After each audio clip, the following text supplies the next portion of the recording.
What's going on, everyone? Welcome to the Season Gaming Bitcast, episode 214.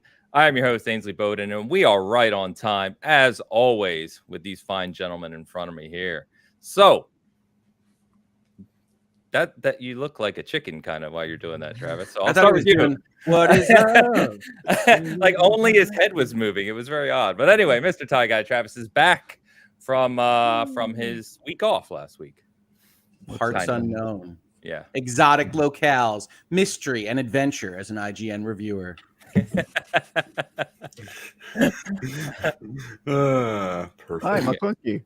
I've got a new mic this week that I'm testing out. Oh, yeah, you got some more bass. Yeah. I've got more bass. I That's can do right. ASMR with y'all. So, Welcome. Please don't. Welcome back, sir. Good to have you back as always. Joining us. I'm going to be doing mouth noises.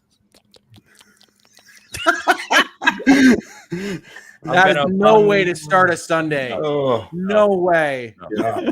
You didn't like my ASMR? Come on, guys. I'm starting a channel. I want to be clear to all of our listeners that I apologize for that. I did not know he was going to do that, and he won't do it again. So. However, you can check out Sexy HD. Yeah, and you know, get a Sexy HD. We rebranded recently. Sales pitch. Oh man. Also back as always, you know him well, the host of Virtual Legality, Mr. Hogue himself. Good morning, Ains. How are you doing this Sunday? I am really good, man. And I know you made a joke about us being late, but a Bitcast arrives precisely when it means to. This is so exactly true. We are here when we're here. Yes, I think you could just assume that it's going to be like 11:05 or whatever. That seems to be when we're hitting the button on these things. But no, I'm fantastic. It's been quite the media week, right? Still playing Xenoblade, Sandman's good, Prey is good, all sorts of stuff is good out there. So I'm in a great mood, and I took a day off from streaming and lawyering yesterday, and I feel amazing. I don't think the three of us got the approval letter of that. I never signed anything. Yeah, no. And I got people. It's funny. I got people bugging me. It's like, where's this and where's this and where's this? And Elon filed 200 pages of this, and it's like, okay, all right, cool. But my wife basically mandated. I almost did a video yesterday. She said, no, you're not doing anything tomorrow, and that was on Friday. And I said, okay. We gave it a run. So I watched a bunch of Sandman. I played a bunch of Xenoblade. I feel amazing. There you go. She got the wife's approval, the mandate. That's the only one. The mandate. If you stream, I'm getting a divorce kind of mandate. So yeah, all right. All right. And of course, Mr. Rodriguez back in the house. What's happening, dude? Gosh, not much compared to everybody else. I gotta go to a baseball game later in 101 degree heat indexes. Yeah, the temperature here for us yesterday, the temperature was 107. So good luck with that baseball game outside. That's going to be enjoyable. I'm in the shade, so that'll make the difference. Yeah, maybe not. You just need like 30 degrees of shade. It'd be great. You got a 300+ pound man in 100-something degree weather. It's not a pretty sight. It's not good. So.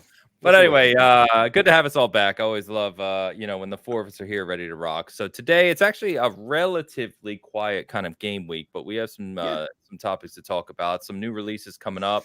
We've got some stuff we've been playing. We've got we're going to be talking about the holiday season games, which is Callisto Protocol, Hogwarts Legacy, and Pokemon Violet and Scarlet. Which some kind of information on all three this week, a little bit anyway. We've got a few kind of big companies still elbowing their way into the gaming industry and a couple other things to touch on. And apparently Sony doesn't like Xbox owning Call of Duty, which for some reason is a surprise to a lot of people online. I don't know. It's also oversold for what that regulatory response is. But you know that if you follow Virtual Legality, but I'll cover it again here. Yeah, 100%. We'll get to it. In fact, I didn't even have it listed as a topic, but I had people ask us to talk about it. So I guess we'll talk about it for a couple minutes. It's fun. It's but okay. So there's a bit of an outrage mill, right? Like the internet likes to take these things and, when a regulatory body asks you a question and they ask a specific question in a specific way and you answer with a mirror image of the language of the question that they asked, I think it's a little bit unfair to report it as whining or complaining or anything else that people have reported it on. We'll get to it. We will, and I'm glad you phrased it that way, Hogue, because I'll comment on that as well. Sure. But anyway, before we do that, last week I mentioned that we are closing in on 100 reviews on Spotify for our audio listeners. We got 5 more 5-star reviews this week, so thank you for that. If you took the time to do that, if you haven't taken the time to do that, please do. It helps our audio side very much, and despite Travis's ASMR goals, we do our best to make it an enjoyable show for the audio listeners. So. Don't do it. I'll mute you. Thank you, audio listeners. Anyway, we'll kick it off with what we're currently playing. I can't talk about them yet, but a couple reviews I think coming this week actually. Indie game reviews that people have been looking forward to. So there's Thymesia, which is a Souls-like. Which people have been looking forward to it for a while. So Mr. Elu Spook, who's actually in our chat right now, is reviewing that for us. And nice. Said, look for that shortly. And Cult of the Lamb, the game from Devolver Digital, and the developer itself is failing me at the moment. But very, very not sought after, anticipated. Indie game is coming out this week as well, and creepy that for us. Yeah, it looks great. So those games will be coming soon. But guys, what have you been playing? And Hogue, I'll start with you to comment on Xenoblade, because here's the thing. Travis barely played it. He's curious about it. Travis is curious about it. He doesn't know anything about this particular game. I will tell you, Xenoblade is life. Xenoblade is all. If you want to play through Xenoblade, it appears that you have to self-select to only play Xenoblade. Its progression through its actual game is glacial. But if you're enjoying your time there, it's a ton of fun. And so basically, as a video gamer, I am now just a Xenoblader. And that is all that I turn on and all that I play. And I'm about 31 hours in. And I'm in chapter 3, which I'm informed is not very far at all. But it is excellent. I am finding myself learning more and more about how the systems work, and it appears to introduce a new system as soon as I have grappled with the prior 7 systems it has introduced. And it's in a great spot in the game right now, which is what I would consider Xenoblade-y. It is that kind of open areas, do what you want, go to question marks, explore, enjoy, like wonderful, wonderful music. I actually said this last week, but Travis, you undersold the music for me. Music is excellent in this game. And you go and you adventure, and then you slam up against bosses that you don't understand how you could possibly ever get beyond 1 inch off of their health bar.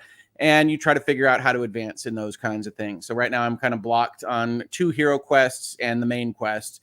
And so I have gone and just wandered around cliffs trying to find some ingredients to increase my gems, or otherwise just gain experience and hang out, sit under the stars, enjoy the Xenoblade. But it's got system after system after system after system after system. As Travis said when he reviewed it, I don't know that there will ever be a stop to tutorial screens. They just pop up every 5 hours or so and say, hey, did you think this was a little blank in the way that you were fighting enemies? That's because we actually have a whole set of systems here we were holding back for you for only the first 30 hours or so. But now you're good to go on that. So those tutorial cards continue to pop up until after the credits. So sure, you said that in the end game.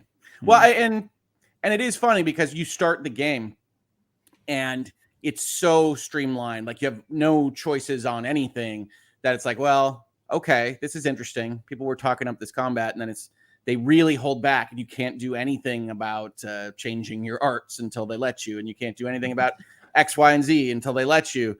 I think we've got a fairly fulsome version of the combat system now at 30 hours, but it wouldn't surprise me if they have 6 more menus to go.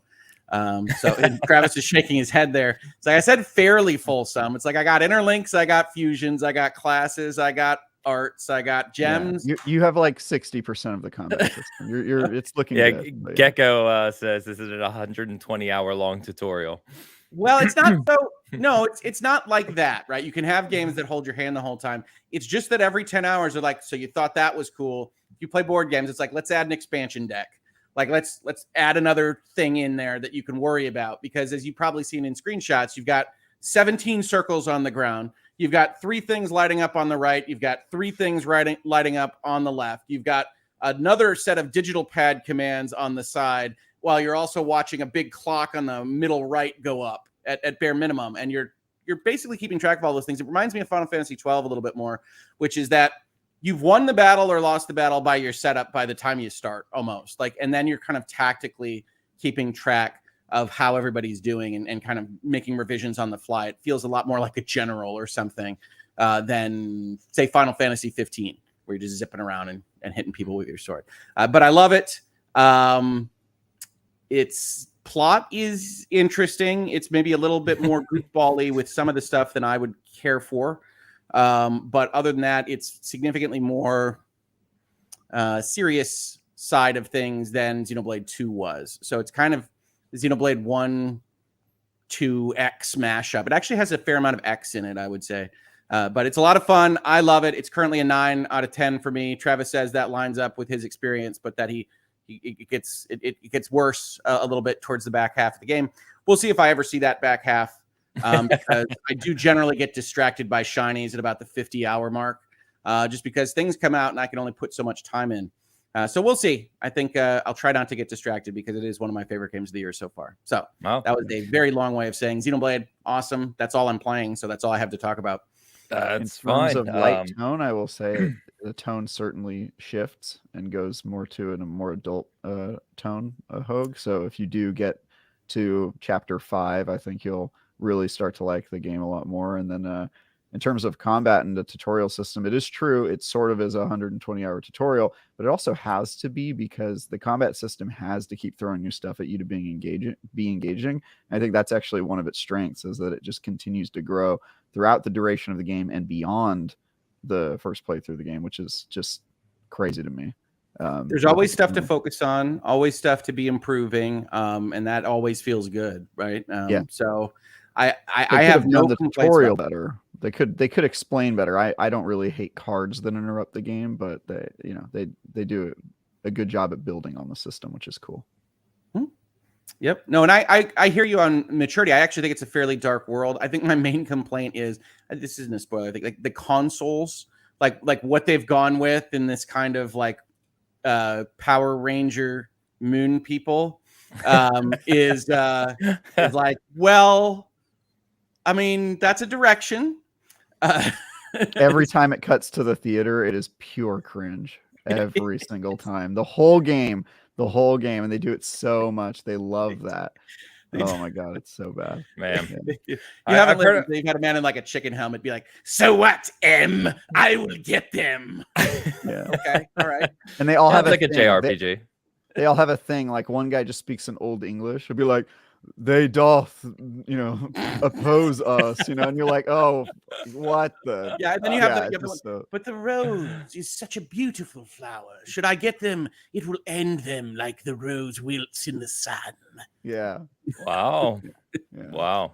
Yeah, you're getting the full. Yeah, I've been Xenoblading a lot. Yeah, so you're a little over the top, is what I'm saying. And it's interesting because a lot of the game is like, it's grounded. It's like an X1 kind of, how are we going to survive this horrible setting? Wow. It swings wildly in its tone, like many JRPGs are known to do. Yep. Well, that's good though. I'm glad you're enjoying it. I've seen a lot of I love it about death. it. A lot of people seem to love it, so it's good. It's good, man. So I want to talk to you guys a little bit about this this new game coming. I don't know if you've heard of it. It's called Anthem. Are we done with game? What are we playing? Is that over? No, because I've been actively playing Anthem. I've got the Anthem movement going on Twitter. A lot of people reinstalling. You love to see it. You know what? In all seriousness, though, jokes aside, I did start playing it again this week. This is not a joke. And because we had talked about it recently, I didn't realize it got a 60 frame a bump on Series X. Yeah, I told you that. Yeah, as we talked about last week. That's why I kind of wanted to check that out. And I was like, you know what? I never finished. Like, I finished the story. I think I reviewed it. I was in the alpha, whatever, and then put some time into it. But I never went back once they started doing updates to it and adding stuff. So I was like, you know what? I'll just start a fresh character, brand new, and play through this game as it is and see how it sits. I'm having the time of my life. I'm loving this game. It's so sad how much I am enjoying this game. And like, I'm sitting there and I'm trying to analyze. I'm like, you know what is it about this game that I like so much? And let's be clear, it still has a lot of faults, right? Like there's plenty of things where they needed to evolve and continue expanding upon, et cetera, et cetera. But the things it does so well. And the more I played it, like for instance, right, it's got an interconnected open world. So instead of say like Outriders or Destiny, where you go to different locations and then you're kind of there, and if you want to go somewhere else, you have to fly away or start a new mission, or you're just going, you just fly yourself. And the verticality that brings with it, and kind of the combat scenarios and the different, things that does in terms of combat design are really cool. Customize the hell out of my javelin, right down to the specific colors and my cape and, the metals and all these things. And I'm just like, man, there was something here. And I know we joke, this game is a running joke, like on Bitcast. I know. And that's part of what I bring it up. But there was something there. And it pains me even more playing it again now. And it's still gorgeous, by the way. And it pains me that BioWare just killed this off. It's like, you had something here. You had something here more than most companies have something here in live service. And it's just a shame to see it die, to be dead. So did you buy Currency? I'm not that dumb, Dan. Come on. God damn it.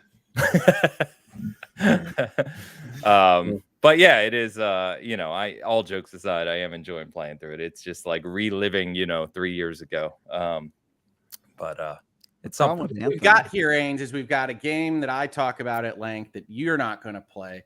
And you've got a game now that you're talking about that I'm not going to play. So we got a nice crossroads here. True. Yours makes a lot more sense than mine, though. And I've played both of them extensively. I played Anthem through the story. They built the foundations of a really good games as a service game.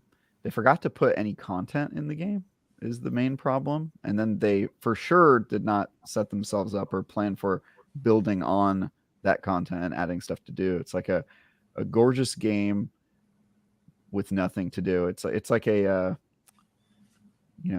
beautiful vista that you can only view from the hotel. It's just the shallow. Combat scenarios are repetitive, and the stuff you find is lackluster, and yet again it just feels so good to play, which is weird. Can you fly into water? Did that thing get cut? You can't. No, you can go underwater, and it's got dungeons. So that's the crazy part, is they just don't use that. They could have done a whole underwater level. There's a couple missions where you do go underwater, but it's not extensive. It's just kind of there. But it is quite funny. Anyway, we've been joking about it, and I see Ash says, "Ains, have I ever gotten into Destiny?" Well, yes and no. So yes, I have like 500 hours in Destiny, which also means no, because 500 hours is nothing in terms of Destiny. So, so yes and no. Did you even play 500 hours? I'd play it more if it had a proper competitive PvP. I can tell you that much. Well, honestly, if you put that 500 hours in like 4 years ago, it's not like you'll recognize the game if you pop back in today. I know. True. I know. But anyway, it's kind of funny because what it did remind me is back in 2018, when Anthem was going to be the Destiny killer, which we all remember. It was the big thing at E3 and EA Play, and I have posters for it. And it was some of our first big coverage from Season Gaming was Anthem, which was hilarious to go back and look at. So, Dan, did you reinstall? No, I did not. Well, the problem is, I gave my Series X to my son, so he's using that. So I only have my PlayStation currently. I can go grab it whenever I want to, but his died. So I was just like, there's really nothing I need that I can't get here. So basically I just gave it to him, so we can play. I'm going to get another one. I just haven't bit the bullet yet. But I mean, I was so close to running up to his room and like ripping it out of his desk. I was like, man, I need to play this. I could have bought it on PlayStation for $5, which is funny because it's $5 on the PlayStation Store. It's $10 for the deluxe edition upgrade, or you can buy them both together for $70. So do what you want. Whatever works. Worth it. Strange. Yeah, totally worth it. But yeah, who Anthem gets that money? No idea. But yeah, I want to. And by the time I probably, go and get it back, you guys will probably be gone, and it'll be just me in the entire Anthem universe. That one concurrent player, wishing he would. That's the other thing. I've done like free play, where you just in the world and stuff. There's people all over the place. Really? Yeah, lots of people. Oh my gosh! I was literally flying around with 6 other randoms just yesterday. Because I did that probably 6 months ago or so, and there was nobody. I think maybe one person showed up. Yes, we're bringing it back. We're bringing it back. You have achieved 6 people. Yeah, we're getting there. Those are Stadia numbers. Rome wasn't built in a day here, Ho. Yeah, I think more than Outriders has. They call that a Stadia of people. I love plenty of games that didn't work out, Ains. I could sit here and wax philosophic about Battleborn if you like. I hear you. Battleborn Stan, yeah, that's I would bring Battleborn back in a second. My stepson was one of those. One of the few. I played like 10 seconds of that game and I was like, whew, no. To me, when that game was rolling, it had the best kind of plate spinning things to manage and keep you invested and involved in any of the games I played. It's probably the only PvP type game that I really enjoyed. It was an interesting mix. Now that we're on dead games, they took the Borderlands gameplay, which was still very popular, right? But was even more, I would say, at the time, and then they mixed it with the MOBA approach, which at the time was a very, you had League, you had Smite, you had what was that other one that Epic made at the time? That's dead now. Paradox. It wasn't Paragon, but I know the one you're talking about. Paragon, I think, was made by Hi-Rez, if I remember correctly. But anyway, on paper, it sounded like an idea that could work. And I think like Hogue, there's some people that enjoyed it, but on a large scale, it just died on. Oh, it was Paragon, Ash said. Maybe I got it wrong. I think Battleborn's art was a little much, and that lacked a little the production there. But as a game, I would play that. I would still be playing that if that were available to me. Yeah. Man, cool. Rough. All right, now that we've had our dead game section, Travis, you been playing anything good that you can talk about? Yeah, I am reviewing Digimon Survive. Yeah, hey. It is a visual novel with a tactical Fire Emblem-like combat system. I beat it last night. Okay. Yeah. Today I have to write the review. Okay. Wait a minute, like he's allowed to give us which Fire Emblem? Give us qualitative. It's all fact based. My name is Travis. I'm still forming an opinion on it, but okay. It's a mixed opinion. I will say that it has some things that are quite interesting and some things that make me want to strangle myself to death. And so I'll be talking about that. It's basically it's 90% a visual novel, but the 10% that is gameplay that they insist on making you play is atrocious and just really hard to get through. You have to grit your teeth for it. So Lucius says this, by the way: do not write the review yet. Play New Game Plus. I don't know. I know. If he's being sarcastic or not. I know what they're talking about. They're talking about the New Game Plus version. I will certainly play it. I don't think it'll change my opinion as much as you think it will. But yes, I get what you're saying. Like, why play the game 19 times. Version? You'll love it. Yeah. To Dan's question, like, you're making me think of Nier again. Well, it's like, well, you didn't play it 9 times, so you don't understand the game. Why do you have to play New Game Plus? This is pretty common for visual novels, and lots of Japanese games really like to do this, where they will give you a New Game Plus, and New Game Plus will be significantly different than the first playthrough. So this game has like 4 different endings on the new game or on the standard game. And then if you play New Game Plus, you can unlock a separate ending that drastically changes the flow of the story. This game has that. The question is it worth the squeeze? And even in the case of Nier Automata, which is a game that people say that they love for its 4 New Game Plus playthroughs, after the second playthrough of Nier Automata, I wanted to stop playing the game very much. And had to continue playing it for an additional 2 more playthroughs. Granted, playthrough 3 and 4 were great. Playthroughs. Yeah, well, granted, playthrough 3 and 4 were great, but after you play through the same exact game twice, except for the second time it's way worse, you really stop wanting to play the game. And this game is very much in the same vein. Like, I'm sure I will like the content that I have to get through in New Game Plus. I did all 4 of the endings last night, but that 5th one, I feel like it's going to make me hate the game more because I'm going to have to play so much of it just to get through a lot of the same parts. And visual novels are tough. You have to tap A and tap A and tap A and go, okay, yeah, I know, I've seen this. I know, I remember what happened. Okay, let's get to the next part. And so it could be a little irritating, but that's just me. Just me. I like my visual novels where I go through them one time and then they're good. Danganronpa, Phoenix Wright. I could go on, but yeah. Almost like a novel. When is your review due? Is it this week? Today. I've got to go through the drafts tomorrow. So I'm gonna be playing a lot of this game today. I've got 2 things due tomorrow. One of them is this review, and the second one is my preview of Construction Simulator, which I cannot talk about, but I will tell you that I'm previewing Construction Simulator, and I will have thoughts on it later this week.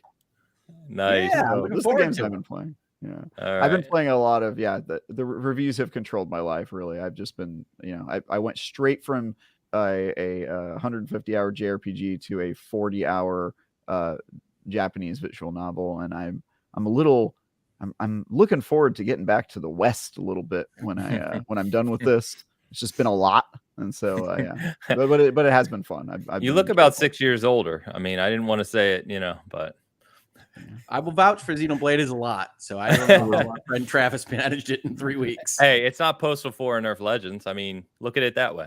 No, it's well done, but it is out there. Yeah. All right, let's get to a couple super chats real quick before Dan touch on it. And this one I'm just gonna go ahead and take here, Dan, if you don't mind. Sure. So it's just gonna be Fatboy Hard with the £2 super chat. Anthem for life. That's right. We're bringing Anthem back, boys. If you love Anthem, show your support, reinstall, get on that server, start playing. 2.0 can be a reality if we make it so. I mean, there's so many like just regular people out there that mod and do all this other stuff. You would think that they would be able to do something, just to bring a little extra content in here. No, that's kind of that's almost to Travis's point where the tools aren't there. They didn't, the foundation. Not to build the game. They forgot the game part. Look, that's true. If you take nothing else from this episode, understand this: Electronic Arts is not your friend. No matter what quote they put out there about single player games or whatever, Electronic Arts is running a business. As much as Ains loves it, they decided to cut bait on Anthem. Probably for a reason. I was actually surprised they went as far as they did with 2.0, to be honest.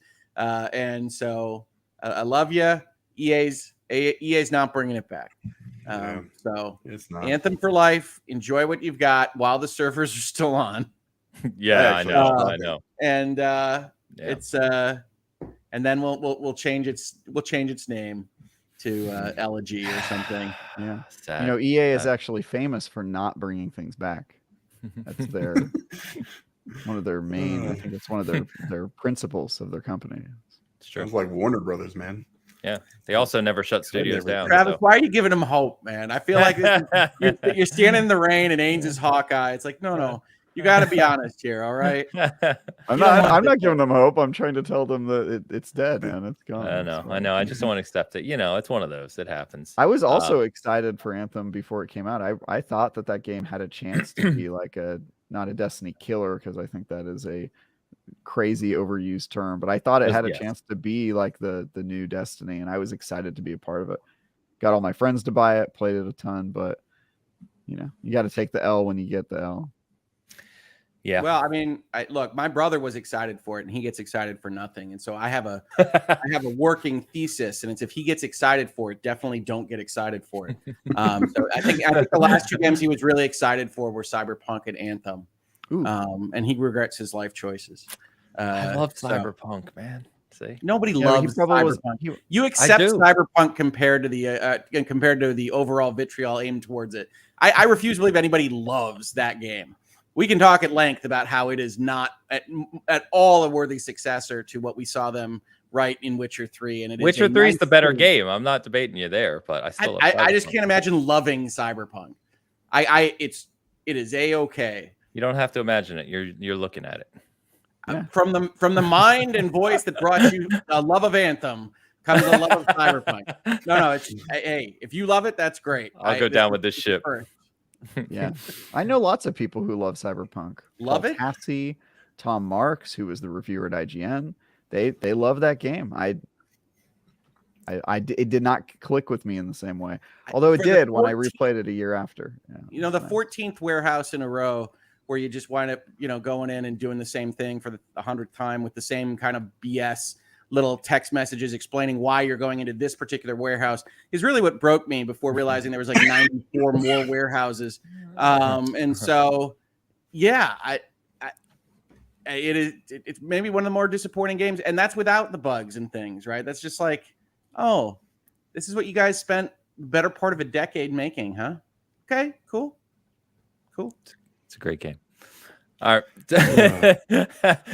I just went back, just real quick. Go ahead. I went back because I reviewed Anthem, just one more parting shot. And then I revisited it 6 months later. In my last paragraph, this is an industry where you have to strike when the iron is hot. You have to. More and more you see these types of games released incomplete. Sometimes they claw and scratch their way into relevancy. Sometimes they fade away like a fart in the wind. Anthem, I'm afraid, is going to be that fart. And I was right. I remember when gaming.com. Right. I remember when you wrote that and you asked me about that quote, if we were okay to publish that. And I said, screw it, let's go with it. Yeah, that is it. And it's that a really is sad thing. That is evocative. Top tier writing right there. Yeah. I'll tell you what, though. IGN, if nothing else, it was accurate. Yes, it was right there. Yeah. So all sad. All right. Tao with the $5 super chat. Also, Travis, Digimon Survive is one of those torture games that you have to review. I'm sad how much they keep messing up Digimon games. I've never played one. So yeah, I actually like Digimon games. I think the universe is interesting. But yeah, I don't think this is a torture game. I certainly have reviewed way worse games. And this game, by comparison, it has things that I really like about it. It's just the gameplay, man. So bad. All right, Tal. Thank you, Tal. I'm saving your other super chat just for a moment because that's going to be part of another conversation. But we got Gecko Gamer in the house. Yeah, Gecko Gamer with €5. Thank you, sir. And or madam, I have no idea. Any games that made you feel dead inside? I love the way this is phrased. Dead inside. I mean, Anthem. Dude, I got a list of these. Oh my god, I've got a huge list of these. Travis, I would expect, can answer this. Dead inside. Crossfire X. Oh man. Oh, Crossfire X makes me feel dead inside. From the minds behind Remedy and Control. What's that? From the minds at Remedy, from Control and Alan Wake and. They did not make that game. They did not. I swear to you, they put 3 interns on that game for the campaign mode. Sometimes you make a really big game. Sometimes you take Sega's money to put it into your own Borderlands project. Whatever. Exactly. That is for sure what happened. Yeah. I writing 2 separate reviews for Crossfire X, and both of them being horrid reviews. I think I gave them a 2 and a 3. You did. Was what I went with. Yeah, and 3 for the campaign, 2 for the multiplayer, and that game great. I still think of it sometimes, and I'm like, "Geez, dude, that is a harrowing game." By the way, Hogue, I'd like to point out that a lot of people in the chat said they love Cyberpunk. Love it? I just don't. I feel like I want to say, then you haven't experienced love. It's not worthy of your love. You're better than this. Okay. I feel this. Go. But we could talk offline. But you know what? My DMs are open. Not worthy of love. Just for the record. Help me. I'm trying to think of a game that made me feel complete just hopelessness after playing it. I don't know. I see. So like Dead Inside, I think of like Kingdom Hearts 3, where some people seem to like that. And I'm like, this is the most cynical commercial BS. That's a great one, Hogue. That's what Disney was going for. By the time we're in minute 3 of Let It Go, which is just an exact replica of the movie scene, and nothing is, so Kingdom Hearts 3 is usually what I think of as Wow. Okay. So you guys all like carpet this? boss fight still makes me laugh so much. Where you can't see behind you. Oh my god. Man, yeah, I don't know. I'm sure there's something. I'm blanking right now. If I think of one during the show, I'll yell it out. But Wait, really? You can't think of one? Dude, you could borrow some of mine. Oh my god. Oh, I'm sure I have a lot. I'm just going blank. 12 minutes, obviously. But that doesn't really make me feel dead as much as passionately angry that it got made. Right. So maybe that doesn't work. Well, like to feel dead, like Anthem, it's like the perfect for me anyway, because you get super hyped up for a game, and then you play it, and then you're like, and that's the dead feeling I get. Like when I get super excited about a game and it comes out and it just lands poorly, or it's just flat, the hype or there's doesn't match. Right, yeah, just inside, just stuff starts. Well, I will tell you, I remember finishing God of War 2018 and coming to bed and saying to my wife, I said, I wonder if there's something wrong with me, because everybody is talking about this thing, and I'm like, I think that was pretty much a waste of time. And well, there's our clip. There's our clip for the week. I talked it through with her a little bit, and it's 36:25. Just put a timestamp on it for you. Honesty is the best policy, okay? So I had this conversation, we talked it through, and I still think it's a 30-hour red herring quest to nowhere. But I'm hopeful for the sequel because I think there's fun gameplay and obviously a ton of really talented artists that make it. But yeah, I think that might be a good example because I actually finished it and said, like, not as I usually do, well, the world is wrong. But everybody seems to really like that one, and it was very inert. Like you get to the credits and I'm like, nothing. You know, if God of War is your example, Hogue, I don't think you've put yourself through the pain that you need to. Well, have you ever gotten to the credits and like felt like you were gonna cry tears of relief? No, but I mean, to me, I'm using Dan's definition of dead inside right there, which is super excited. People are telling you it's great, and you didn't feel anything. Got it. Like, okay. Yeah, that makes sense. Yeah. That's what I'm evaluating right now, but not like pain isn't dead. You make me feel alive again, Snake. You feel pain, you feel sadness, you feel relief. That's not dead inside. That's living. No. Travis. The relief because you can now feel again. Okay. Roll. Yeah. You felt dead inside for 30 hours and now you're remembering what it's like to live. It's great. Yeah. All right. I'll join this train with you, Hogue, so we can go down on this ship together. I'll say Breath of the Wild. Yeah, of course. Like that is of course that's your mine. game. On that's mine. Which is the world is telling you it's great. It's got all these huge reviews, and like you either get to the end or you get to a midway point, and you're like, I am concerned that my wiring is faulty because like I got no feels of any kind. Right. By the time they're doing the big trick reveals at the end of God of War, I'm like, whatever. Yeah, I three playthroughs, forced myself to play the entire game, and as you accurately described, the credits roll, and you're just like, the hell are people talking about here? What are we doing? Watching Travis down here talk to this. Are you hearing this? What is happening?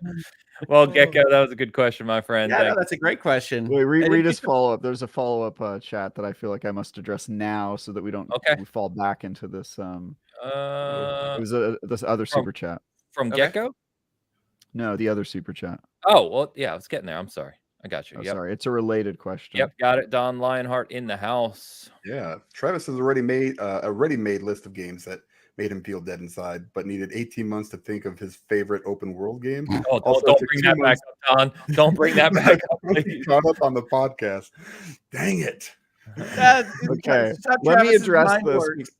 Let me address this only because the comment is so large on our screen. Thank you. Well, and if you were to ask him what the game is that made him feel the most dead inside, I think you'd get another locked up computer.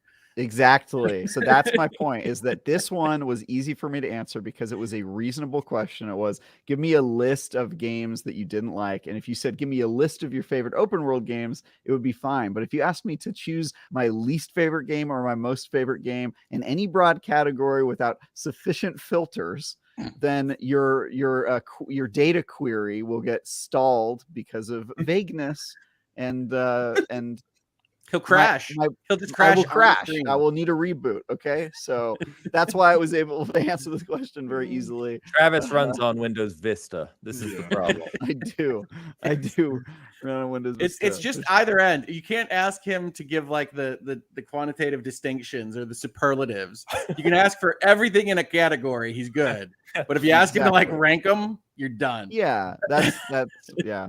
I've got limits to my software in my brain. So Don, thank you so much, man. Appreciate that. Appreciate you catching up and tuning in with us. Thanks, man. Dan, before I get to this last super chat, anything you playing? You gonna go back to Anthem? No. Oh. I'm playing the same thing I always play, Hitman 3. Oh, no, okay. Actually, you know what? I actually started another playthrough of Cyberpunk on PlayStation. So nice. I got it for $10. I thought he was going to say Horizon. Do really like that game. No. I'm literally waiting for the DLC on that one. I feel like getting DLC. It's a matter of a month DLC or two for what? away for Forbidden West. Forbidden West. Yeah, 400 hours wasn't enough. Got to go back in. Enough. I thought he was going to say I turned the Horizon back on. I really did. No. I've been playing Hitman basically nonstop. So man, it doesn't take much. I think I said it last week. I want to love anything in life as much as you love Hitman. Listen, like I said, I just discovered speedrunners. All right. It's insane what these people do. I've seen speedrunners. No, on Hitman 3 specifically, right? Weren't you the one saying he throws a wrench up into the air and like shoots it and hits a dove and jumps on a balloon? Yeah, like or he whatever? throws like a rubber duck bomb right down, and then he'll throw like a breach charge right behind it, hit the breach charge, the rubber duck will fly across the map, land on top of a building, right on top of like a chandelier where the target is standing under, blow that bomb up, the chandelier drops on top of this person. Then he uses a blueberry muffin to jump up on like a ledge that he can't reach. Just like, and then 36 seconds later, the game's the level's over. I'm like, what is happening? What just happened? I have to watch it like 3 or 4 times. It's insane. When you said blueberry muffin, Travis's face, like I was not expecting that word to come out. And then he uses he's got like all these bombs, and I'm like, okay, that tracks. He's like, then he gets a blueberry muffin. I'm like, whoa, was not expecting that. Oh man, I'm never gonna be that. Like the necessary skills and the precision needed for some of that stuff is ridiculous, and it's just no, it's never gonna happen. It's fun to watch for about 10 seconds, then you're like, this is ridiculous. I can't do this. Oh boy, yeah, people are nuts. I should download Hitman. Thanks, Dan. You should. You haven't played it, Hogue? Yeah. Oh yeah, I've played it. But I don't play it like a Hitman player is supposed to play it. Like I play through each of the missions once, and then that's how I do it. I beat it. That's what I did. Yeah. Why? If you're gonna download that, I suggest downloading Anthem as well. As well. I have a limited amount of space on my Xbox. Stick with Xenoblade, Hogue. I'm gonna go ahead and. Well, that's the thing, right? I say I'm gonna download it. It's like, no, I know how my brain works. If I turn on anything else, we're Xenoblading this until we get done. We'll see. All right. I was saving this last super chat from Tal for a reason, so I will explain. But let's go ahead and read the super chat first, if I can get to it. Thank you. Yeah. Thank you again, Tao, for the $10 super chat. Sup, Bitcasters, Ains. I hope 343 has as much faith and good energy as you have in them, because I don't have that faith in them. Have a good day and happy gaming. That was a collective them that we need to hope that they have a lot more than I do. But for the rest of the panel, perhaps. Yeah. Thanks. Super chat. So I'll lead into this conversation. So I think it goes without saying. I talk about Halo too much, so I'm not going to today. He says Halo shirt. Yeah. Well, I wore that for a reason. And most things. Hogue and I said the same thing at the same time. It was so funny. If you're not aware, they've been testing Forge for some time. I know I've talked about that, but basically they're allowing the people testing Forge to share their creations. They're streaming, they're making YouTube videos. They're basically letting the community, because Forge is a community tool, drive the conversation around. And it's amazing if you haven't seen some of the stuff they're making. They've made the Upside Down. They've made an entire city. It's basically not so much Forge as you remember it in Halo, where it's like a level creator. It's more of a game creation suite at this point. So it's a very different scope of thing than the old Forge was. Anyway, my on the spot question, if you see in our notes, guys, I put on the spot discussion. And I wanted to ask you guys this because I was thinking about it in this as I was getting hailed with all kinds of negativity yesterday on Twitter about Halo. Is one of the things that always comes up when you talk about Halo is the expectation that the next iteration of it, right, the next game in the series, the mainline game, has all of the features and all of the kind of tools and everything that the prior game launched with. And so, for instance, I'll give you an example. So someone was talking to me yesterday about it should have launched with Forge. And I said, well, okay. Halo 5 launched without Forge, but let's say, others did launch with Forge. This is a different Forge. It's brand new, different tool, right? It's much more extensive. So what's the expectation there, right? Like Halo 5 didn't launch with Big Team Battle, for instance. People may forget that, of course. But that had been in every Halo prior to Halo 5 at launch.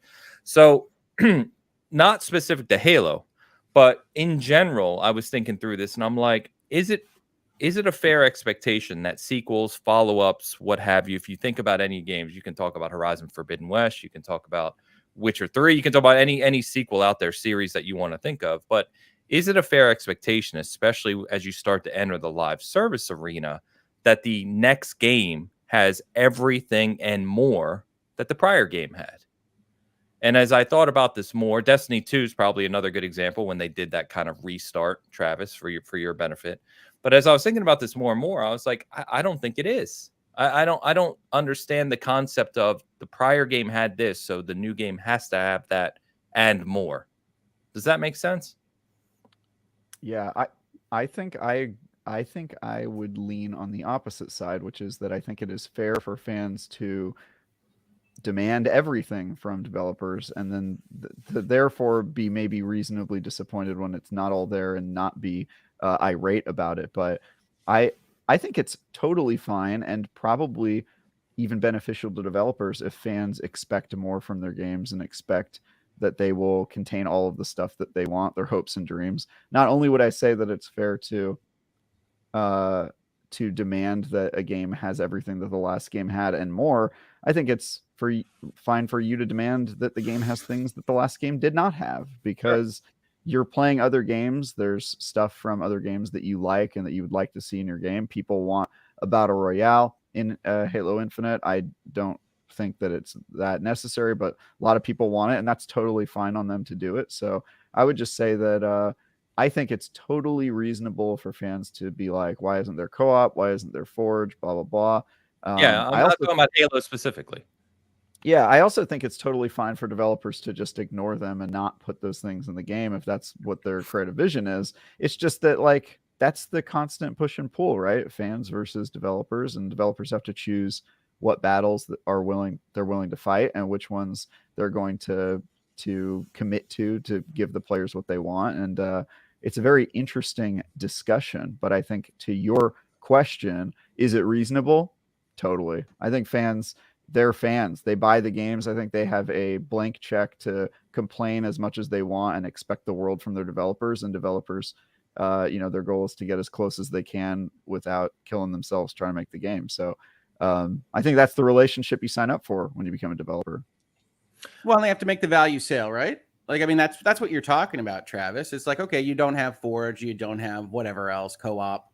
Can you make the value proposition sale? And I know that this panel thinks that Infinite does, right? I mean, so if they make that case, they make that case. But that's the fight that we get into, right? I mean, what is everybody talking about with respect to The Last of Us Part 1 right now? Which is they remastered a game and they're selling it for $70, and there's a lot of consternation about whether or not that they have made the sale, right? And that gets confused with what is $70 worth and all this stuff. And it's like, I'm not willing to tell you that it could never be $70. I'm willing to say that right now I don't see it, and that's me personally. And Bob might see it, and Mary might see it, and that's fine. That's what they're selling into the market. But that's what we're talking about when we talk about functionality. I also think, Ains, you stole a rhetorical base there.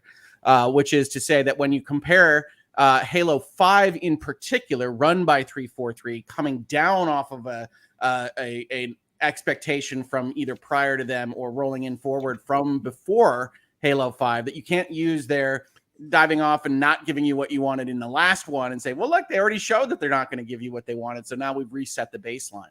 I think you can still continue to say they're not doing what I want you to do. You're not Bungie, and you need to do better at all of this. I think Infinite has clearly come in as kind of a piecemeal continued to work on thing for a year now, probably a year plus. And while it might not seem like that's a big deal, I do think it has slowed down what should have been the launching point with everything you wanted, and then expansion from there. And Travis will tell you live service games are hard. I'm totally with it. That's totally fine. But I also, as I've said in my space, as I've said in here, I'm a consumer, not a developer. I do not care. This is not my problem.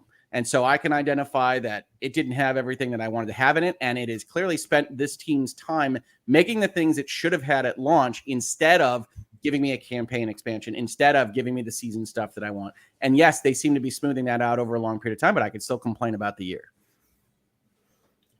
Yeah, man. I mean, I kind of agree with both of you guys. It's the way I kind of look at it, kind of bigger picture. The problem I see happening is that we, as consumers, you know, we're starting to, our expectations are starting to get kind of drop based on how these games are releasing. And Horizon is a good example of it too. 6 months later, that game is probably what it should have been at launch, with all the, you know, bells and whistles. Got one hell of a glow up on the 60 frame. My God, humongous! It's a huge difference in 6 months. And you know, had you waited that 6 months, you might have had a better success because you released right next to Elden Ring. If you had released it, say, in June or something, or July, you might have been better off. But I think the biggest problem is that as this continues to happen, as these live game or games as a service continue to release in, you know, I don't want to say unfinished because they're not unfinished, but just maybe, you know, not all the way incomplete. Yeah, incomplete. I wouldn't say incomplete. You know, and you know, then other developers will see that and go, hey, we can do that too. And then we can do that too. And it's kind of, and that's basically first. Yes. No, absolutely not. You know, but I think, you know, a lot of, you know, it just kind of sets a standard that I think developers can, and I'm trying not to take away anything from how much hard work they do. It's amazing. And it is hard, you know, I'm sure it is, but, you know, they can get away with a little bit more stuff, you know, because other people have, right? They see the trends and, you know, that's where it's kind of trending. Like, we'll fix this and add this a year down the line, you know, we'll add this 6 months later, you know, and I guess it is what it is, you know, and if we continue to accept it and pay for it, then it's on us. Right. It's really not anybody else. Yeah. That's how it works, you know, and then eventually you get it, you know, sometimes, unless you're Anthem, and then you never get it. Well, that's the corollary that I also try to tell people with it's not my problem, which is also the market might not just agree with you. Right. The market is what they're selling into to go make money. And the market might say, you know what, we don't actually care about whether Forge or Co-op launched or in any other game, what state it was in. We don't really care that heads spun around or whatever, because the underlying game was fun. And if you care, that's fine. But understand that you're a vote in the marketplace of money on this stuff. And people might not care.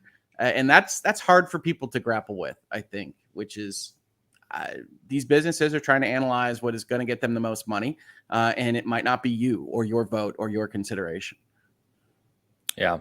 So good thoughts. And I kind of agree with the sentiment. And like I said, it wasn't meant to be, I was using Halo as a stepping stone here because of the comments, but I wasn't primarily about Halo. I was trying to think of other examples, good examples. And I'm going to forget. I just go to Destiny because I know Destiny 2 launched and it was missing a lot of things that Destiny 1 had grown into.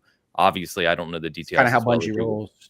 Yeah. Well, yeah, and that's an even better example, right? Because they take it away.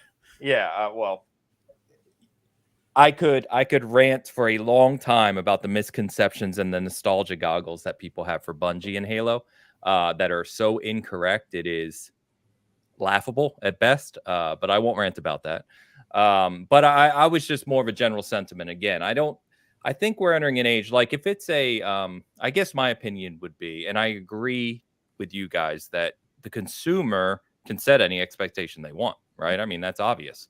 And they're the ones at the end of the day who decide if the game is hitting the mark that they expected. Only they can do that. And if it's worth the value proposition, as you said, Hogue. I think the one caveat I would add that we should kind of all be aware of is that we are in a different age of games now, where games do not release on a gold copy of a disc and are complete. I use that very, very broad quotes there. Complete and never updated at launch. We're at a place where expansions and additions and free to play and all these different models and types of game development occur now, where game development is forever ongoing. And that is true not of just games like live service games, right? Like we're talking about here, but that can be applied to even what we call single player games nowadays. Horizons, it's exactly. I mean, we got New Game Plus, variable refresh rate support, 1440p support. I mean, they did an upgrade on the graphics and performance mode.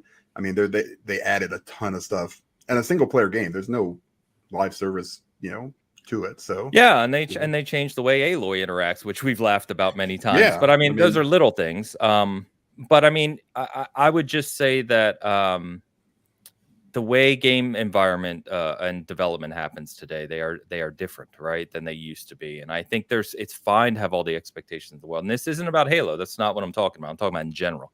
But I think there also has to be some kind of understanding and context to the discussion. And I think we lose that sometimes, not us here, but the general community loses that sometimes. I think the expectation is, well, this game was delivered 15 years ago complete. Why is it not delivered complete now? And it's like, that's not how any of this works. That's just not how it works. Why is it incumbent upon us to accept that's not how it works as an answer? I'm not saying for you to accept it. I said it's fine if you don't accept it. I'm saying that it's just a mere fact of the way games are developed now, is that they are far more vast, far more complex, and far more kind of not just labor intensive to create, right? But again, they're setting foundations for long-term development. It's not here's the game complete. We may do an expansion a year from now, or we'll add, in a case of like a multiplayer game, we'll do a map pack, right? Where nothing changes in the game. You just throw 3 extra maps in the game. That's not how things work anymore. You don't have battle passes and seasons and all these things that happen today. So I think that the fact that games are ongoing developments changes that model a bit. I'm not saying you have to accept it or like it. I'm not saying any of that. I'm just saying that context matters. Well, you bring in single player games, right? And Xenoblade's got a season pass as an example, but it's clearly of the expansion pack variety. And I don't anticipate that Xenoblade will be functionally altered in basically any way from what it just released as. And I think that there's a certain amount of, I think there's a certain amount of foundation of concreteness that you feel often with a Nintendo game that's like, well, hell or high water, this is it.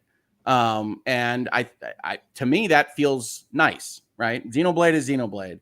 And while I would like to see it dissolve into fewer pixels sometimes when there's 7 people and 2 dinosaurs on screen, that is what it is, right? And so I don't know that we have to accept it.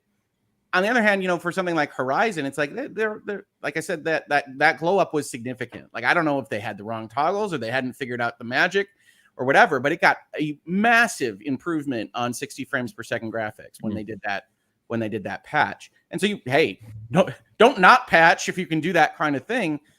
But also, I think it is fair to say people that are going to give you, especially $70 on the Sony side of things, deserve to have something that is fundamentally a done thing. Like, they have given you the $70 and now you should exchange the product as finished with them. I think that all changes for things with battle passes and PvP and everything multiplayer. Sure. But like the Horizons and the Xenoblades, I think we can expect it to be foundationally done. I agree. Yeah. So let me, as you were saying about Nintendo, and this, I realize this is a weird line, Hogue. I don't mean this as to counter you, but Xenoblade's not it's not a Nintendo game, right? It's on the Switch. Yeah, it is. It's a Nintendo game. It's owned by Nintendo. It's developed by Nintendo? Yes. I'm sorry. I thought it was developed by a third party. My fault. Monolith is Nintendo's company. I apologize. They got bought like 7 years ago. Okay. I was going to point to Mario Strikers as an example. Okay. Yeah. Okay. So that's a I don't know if they're 60 This or is the 70 bad way on to it. do it. But yes, no, I'm going to accept this counter. But yes. Yeah, sure. So, but I think that's an example, and I'm not countering per se, but just an example. I was trying to think of one on the Switch. No, Strikers is great. Also, Switch. You can think, how about this one? How about Mario Kart? Sports. Mario Kart is a game. Mario Kart 8 is a game that came out and felt like a complete Mario Kart game, and they've still continued to develop for it as they went, going so far as releasing new content last week. So I think that's a great example when it comes to Nintendo. And to your point, Ains, I think after they re-released it at full price on the Switch, by the way. Of course, yeah, of course. But that's just because nobody played the Wii U. They've been doing that for Wii U games the whole generation. Yeah, whole generation. So I think you can do both. Like, you can release a game that feels complete and then continue to develop it. I think that those are the best live service games. Those are the best continuing games. I think the fan expectation that they get something that feels like a full game when it gets there, and then pin all their hopes and dreams of what should be in there and their opinions on what should be in there, is totally fine. It's up to developers to try to reset those expectations as they communicate with players and say, here's what we have time for, here's what we don't. I think some companies are good at doing that, some are not. And it's also totally within the fans' purview to not accept what the developers tell them and say, well, you're telling me that there's not going to be this thing at launch, but I think that's stupid. And that's totally up to them as well. So I just think this is one of those things that the free market kind of already accounts for, right? Expectation versus hype versus disappointment and all that stuff, I think is going to happen no matter what. There are some more mature fans who maybe will have a middle ground where they realize that not all of their hopes and dreams are going to be there on day one. And then there's some people who are probably unreasonable on the other way, where maybe they are a little too understanding to developers and their crunch problems, and willing to accept a game that is maybe lower in expectations than they ought to accept. So Travis, you couldn't be more right. Right? Like, what we've got when Last of Us Part 1 releases is effectively election day, right? You've got all this complaining, you've got all this noise, you've got all these things. Sony thinks they'll be fine. The polls are unclear, and they're going to go and they're going to have an election, and they will get returns on whether or not that made sense or not. And that'll be what the market decides. And it might not be what the people with the mouths and the opinions think it should decide. But that's not what Sony usually isn't. Well, I mean, I think sometimes they're right. I mean, like, you sometimes have instances where it's like, oh no, we all saw that. And sometimes it's like, no, Sony's like, well, we got an HBO show. We'll release a trailer. It's a game. It's obviously a 10 for a lot of people. We're going to put this out. We're going to put some marketing muscle behind it. We're going to get some $70 from people. And other people say, this is ridiculous. This is the third re-release in 9 years. What the hell are we doing here, people? And we'll see how it goes. But that is the market. The market will solve that. And Sony will know better next time. Or they will say, ha-ha. And then the people with the voices will be sad because Sony will do it again and again and again. So we'll see. Yeah, this is true. So good discussion. I just wanted to bring that up because, you guys know I'm in the middle of the Halo conversation pretty much day after day. And so it's been a very active discussion.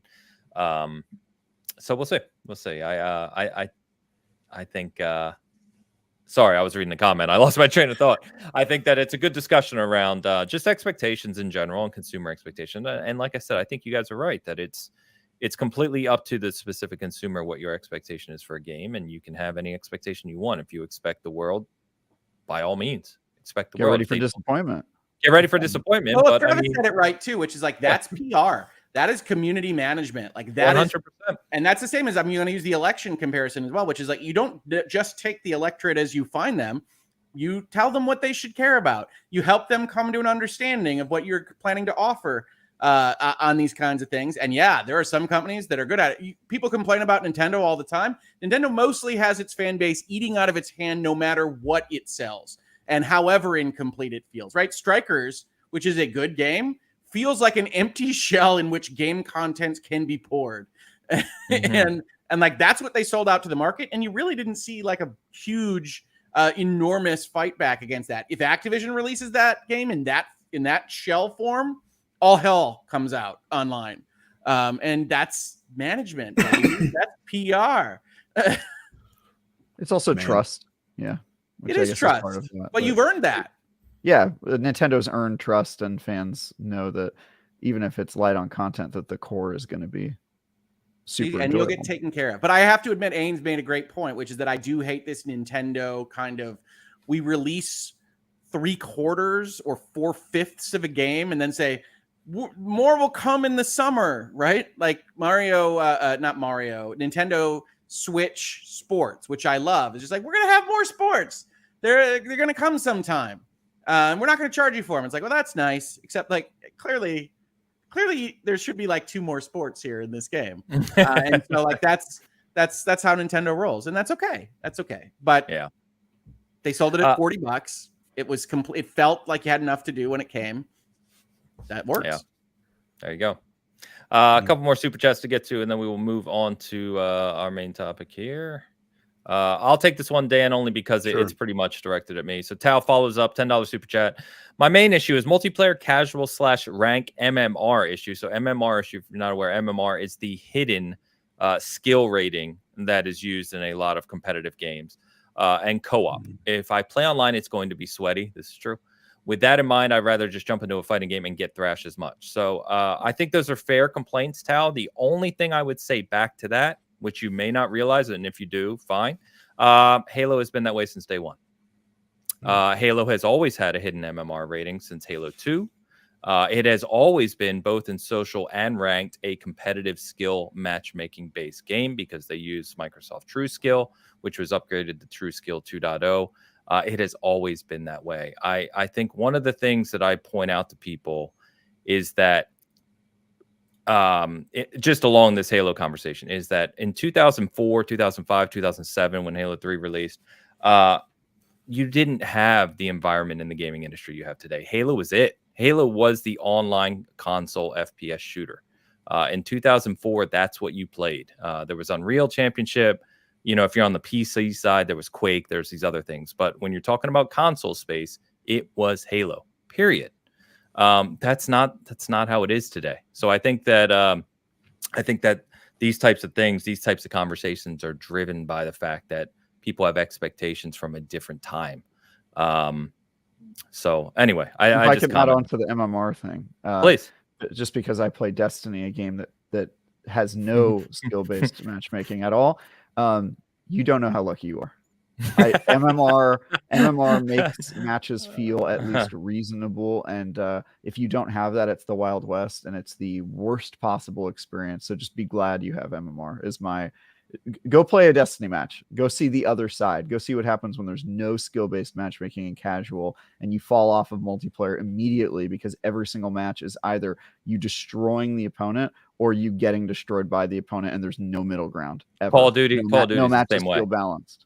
Yeah, it's terrible. It's a crapshoot terrible experience, and you fall off it also hurts your own player base because people have, more often than not, very unenjoyable experiences, and then the player population shrinks as people go, I don't really like just getting destroyed by people that I have no business being in the same lobby as.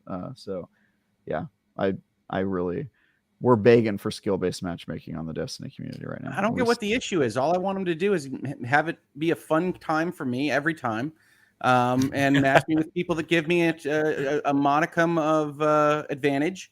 And then I win most of the time, and I have a great time doing it. I don't get it. Yeah, I don't get why you want skill-based matchmaking where it's minus 100 MMR for every team you face. Yeah. I want me. Yeah, specifically, it's like that match doesn't check out for everybody at the same time simultaneously. I get that.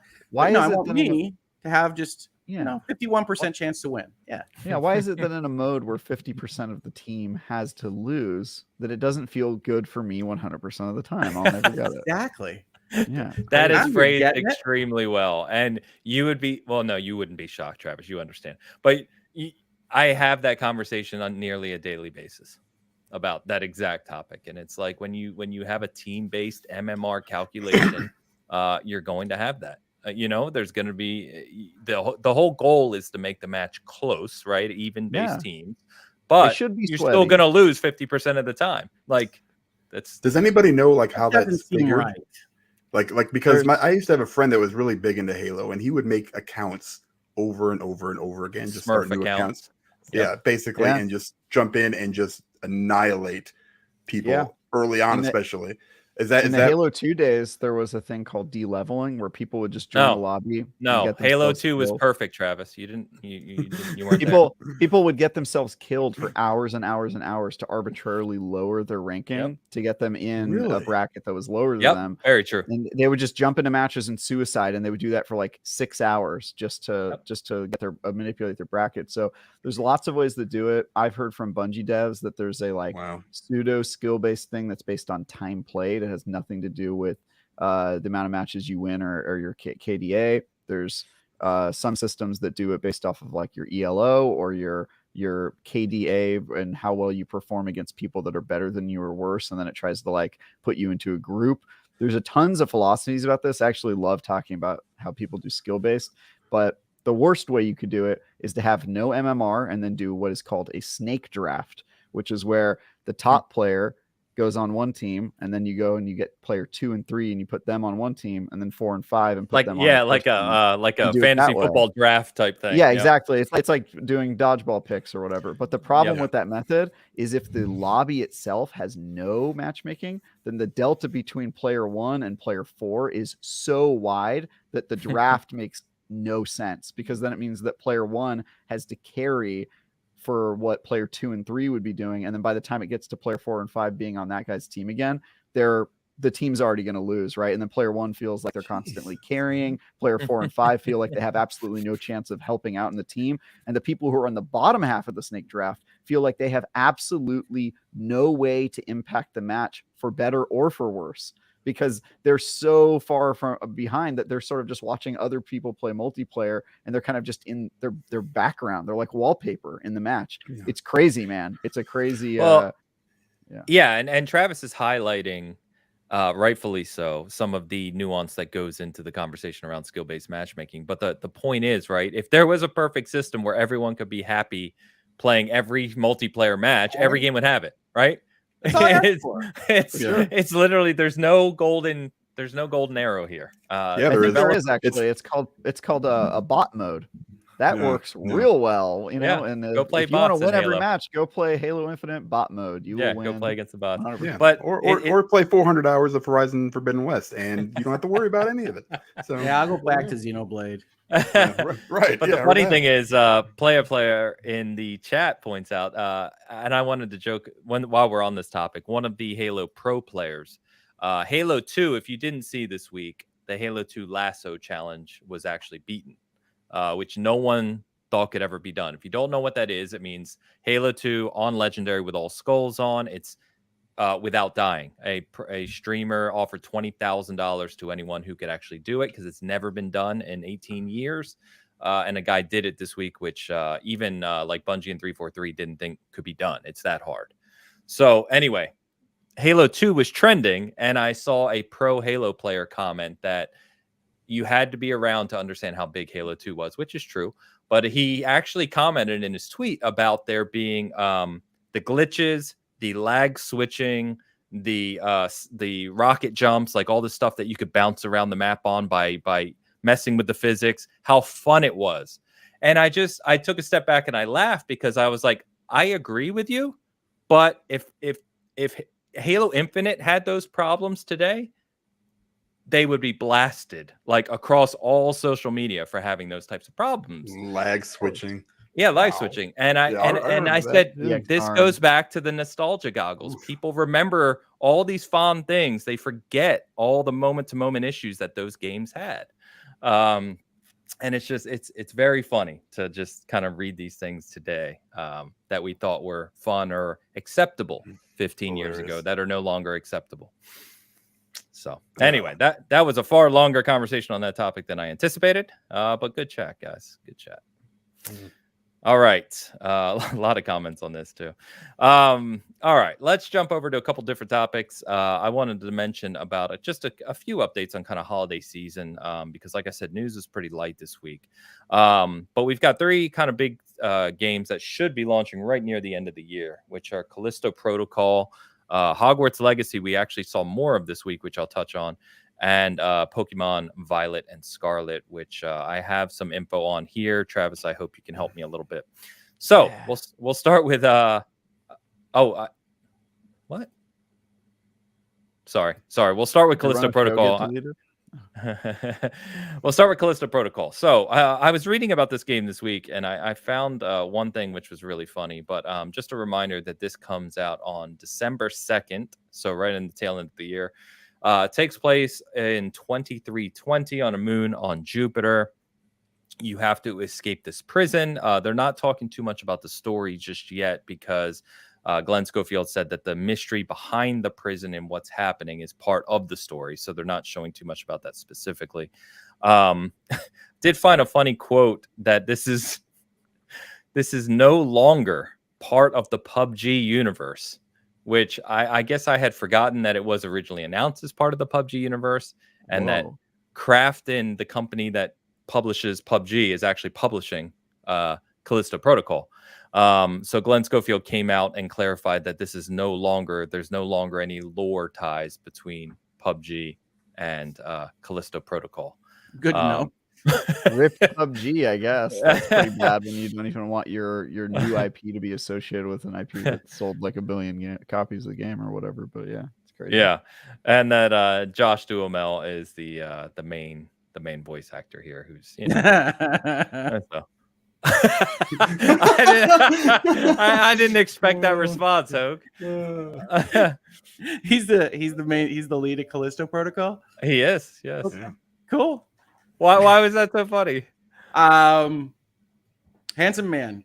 He's a handsome man. My mama told me to never say anything if I can't say something nice, right? Hey. So he was Agent 47 in the Hitman movie. He is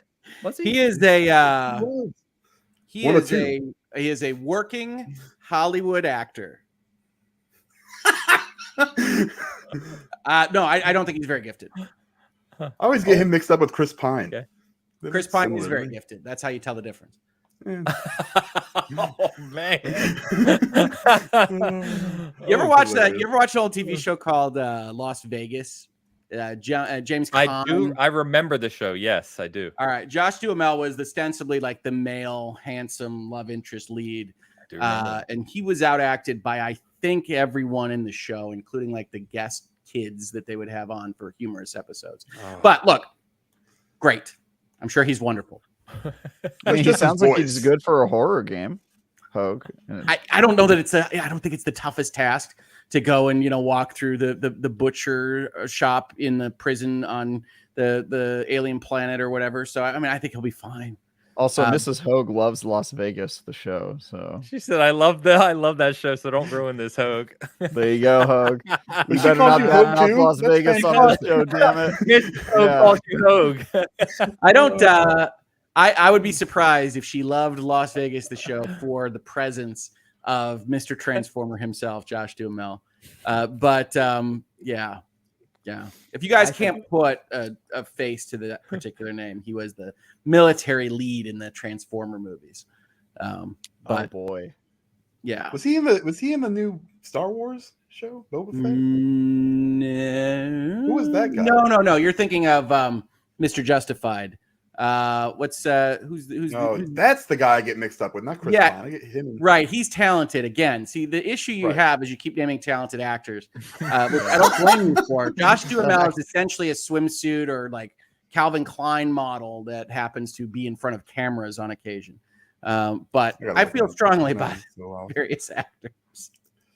I swear to God, this guy was in. This is a category I feel like I could learn more about, because I never think about which actor is doing what. I'm completely like disassociated from like real life people.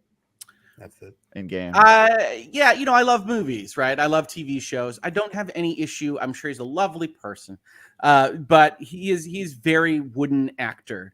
And he doesn't bring a lot of character to the part. I used to feel the same way about like Josh Hartnett, who had like 6 moments in the sun and he was always terrible. Or Sam Worthington, who has like the charisma of a box of rocks. You occasionally have these kinds of actors out there.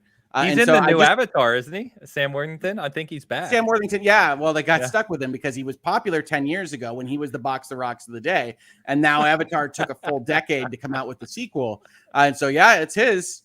But Yeah, no, you remember Sam Worthington was like, he was in a bunch of those kinds of things. Clash of the Titans remake. Avatar. Yeah. He was the Australian beefcake role that is now held by Chris Hemsworth, except Chris Hemsworth has charisma.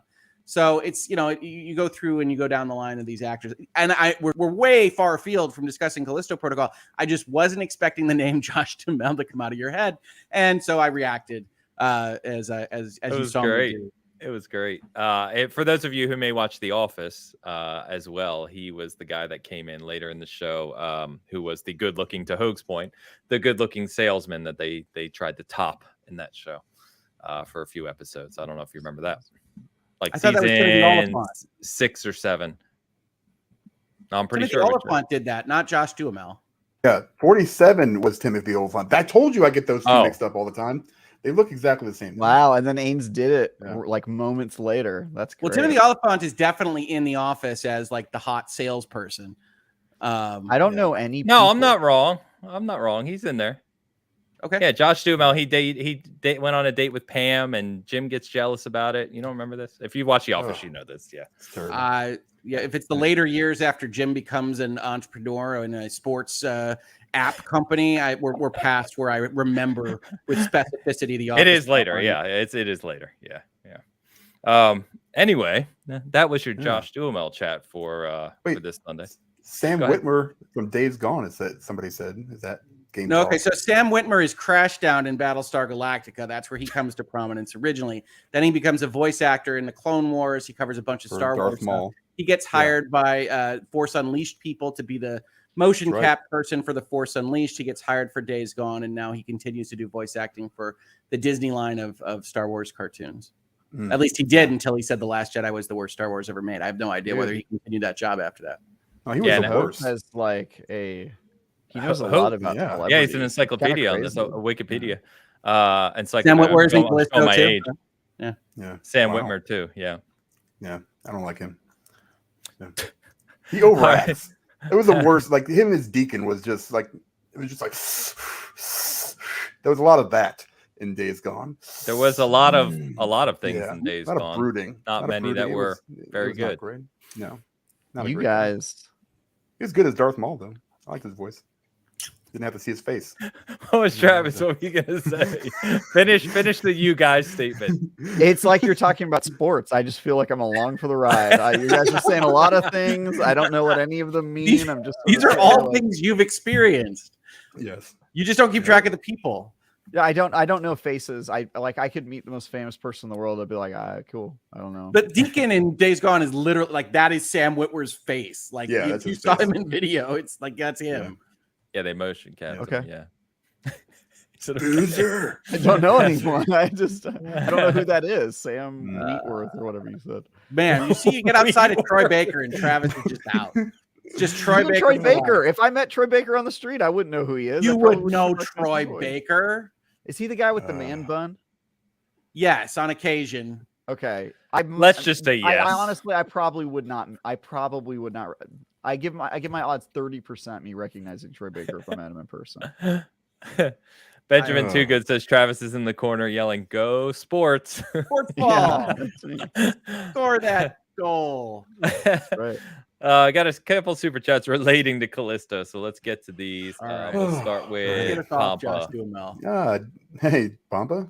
Thanks. The $10 super chat. Dan, stream Callisto Protocol. I'll buy you the game. Just play it and give it 30 minutes. Come on. LOL. I mean, here's the thing. And boyfriend. Like, I don't think I would last 10. Like, I don't know if I get through like the start menu. You know, I mean, it'd be something.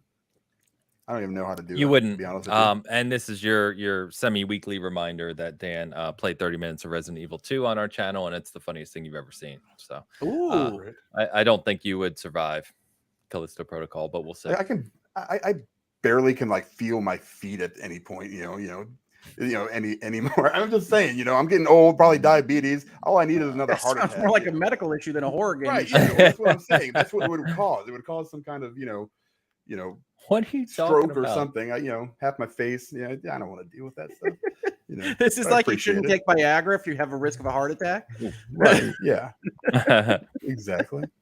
Thank you, Pampa. Christopher Jetzer, I'll take this one, Dan. I says $5 super chat. He says, I saw Callisto Protocol is sponsored by AMD, so it might not have DLSS. Do you think this is something to be concerned about? I don't know what any of that is. It depends. One, if you're playing the game on PC. If you are playing the game on PC and using NVIDIA hardware, then typically you would prefer for it to have DLSS. If you're not familiar, I will go ahead and shout out that we did an episode of For the Record on our channel about the difference between FSR and DLSS. Long story short, this is this is essentially the kind of software that drives the kind of resolution improvements natively on the hardware. AMD have FSR, NVIDIA uses DLSS. DLSS is better. And so, it's obviously this is an individual thing, Chris, but if you're playing it on PC using NVIDIA hardware, then you would probably want it to have DLSS. If it doesn't, that's a shame. That's about all I can say, but I don't know for sure. So.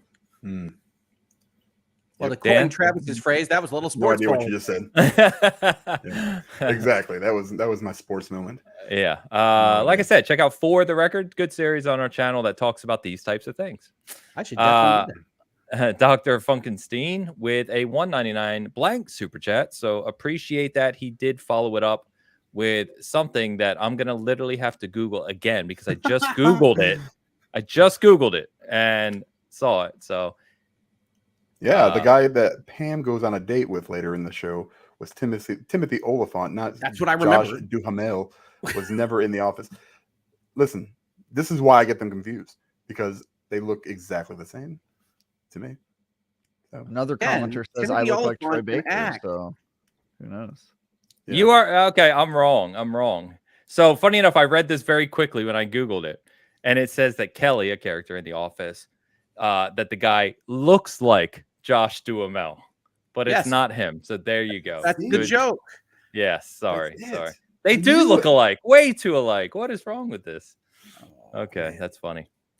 Thank you, Dr. Funkenstein. And Travis still looks lost in the corner right now. Yeah. You ever see Justified, Travis? Nope. Okay. All right. You ever see Die Hard? What, 4? The 4th of July one? What is it? Live Free or Die Hard? Saw the trailer. Okay. All right. It's over. It's just dude, I'm sorry, man. When it comes to this stuff, I am as dumb as you can. I know my lane, I focus on one thing. Hey, look, I don't know the difference between the letters that Ains said. And so, hey, that's totally fine. One started with a D and one starts with an F, I think. Yeah. So sometimes people ask me, they're like, Travis, you play a lot of video games. How do you have time? This is a perfect example of how I have time. I don't do anything else. Don't do this. I don't have other stuff I do. You ask me about music, I'll be like, I don't know. It sounded like it was. I did not mean to drag Mr. Duhamel here. It was just a normal human reaction to hearing that he was voice acting in a game. Because usually I think that good actors cannot be great voice actors just because it takes a little bit more. I think you have to act a little bit more outside of what you're used to. It's like theatrical acting is different. And so you give me a bad video actor and I say, oh, cool. We'll see how that goes. Thank you, Dr. Funkenstein, and apologies. Thank you for correcting me. By the way, we now have a debate in the chat around whether Die Hard is a Christmas movie or not. Go ahead and sound off. I'll tell you what's not a Christmas movie. Live Free or Die Hard. Movie. All right, let's get Travis back in here because this is a super chat for him that I've been holding. Oh boy. All right. Great discussion, guys. Love the show. Travis, why does IGN struggle to have good podcasts? Too many cooks. Thanks, Joe. This is what they call a loaded question. When did you stop beating your girlfriend, Travis? How long have you been beating your wife, Travis? I quite like IGN's podcasts. Not all of them, admittedly. I've been on a few of them. Those ones are good. There's a great show that IGN did for many years called Fire Team Chat, with a very handsome cast of people on it. But yeah, I like Podcast Unlocked. My friend Tom, I think, is on the PlayStation one. So I like some of them. I was also on the Nintendo podcast recently for IGN, but I don't know a lot about IGN's podcasts except for that I know some of the people who are on them, but Seems like a big organization, Travis. Different people handling reviews, handling podcasts, handling Twitter. Totally. I only know about podcasts when somebody hits me up and goes, "Hey Travis, you reviewed this game. Do you want to be on a podcast to talk about it?" And then I go, "Yeah, let's do it." But yeah, I don't know their problem. But if I had to guess, I would say probably podcasting is maybe number 10 on IGN's list of things to care about.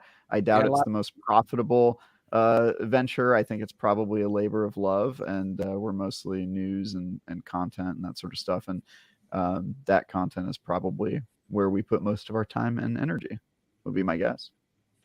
That was the most diplomatic answer I've ever heard in my life. I was going to say, I'm not commenting on this either. It's the right answer, though. And the right answer. Rarely hit me up to appear on their podcast. So, I think that's... oh, man. Hogue, you've been on some, right? You've been on some of the IGN casts? I have been... No, see, I've been on... Destin likes to invite me to his home. I'm like his secret. God. So I actually referred you the other day. He was asking me about Activision numbers, and I was like, you know who you should talk about? Hogue. And then he DM'd you. So there you go. That's how I got on his video, where I'd like send me the financials and I'll go over them. So I've done those. I get around. I don't think I've been on anything that has like the IGN logo in the corner, though. I don't believe so. We could change that. Let's do it. Yeah. One day. All right. I'm laughing at how all over the place we are today. It's great. All right. Hogwarts Legacy. We've joked on this show around whether or not this is still coming this holiday. This week, if you didn't see it, there is there's kind of the seminar in gaming industry technology and kind of methods called the Autodesk Vision series. One of the kind of videos they did about game creation tools and suites and kind of coding behind it showed off some stuff about Hogwarts Legacy this week. And because of that, we kind of got an additional few screenshots and a little video of customization of the wizards down to their look and clothing. Some potential details around how you can decide about kind of where your character comes from, other, even beyond the school that they're going to be part of. They also showed off seasons. So I'm assuming, or players are assuming, that as you go through the game and play through your school year, that the world around Hogwarts changes. So you have your winter season, fall, etc. And then ask a question to somebody who hasn't seen this trailer or gameplay or whatever. When you say you can choose where they come from, like, uh-oh, can I choose to be a mudblood? I don't know. No, it's not an RPG, Travis. It's just giving context. Okay. Yeah, I would love if they would give me like maybe a couple thousand XP if I choose to be a mudblood, but then it's a disadvantage offset by some people discriminate against me. That'd be pretty cool. Travis is here working up the tabletop like cyberpunk version of. Wait, is it so? Wait, Hogue, when you say it's not an RPG, do you mean literally like there's no leveling system or inventory equipment, that sort of stuff? They haven't shown. No, there's inventory and equipment for sure. Yeah, you don't level up.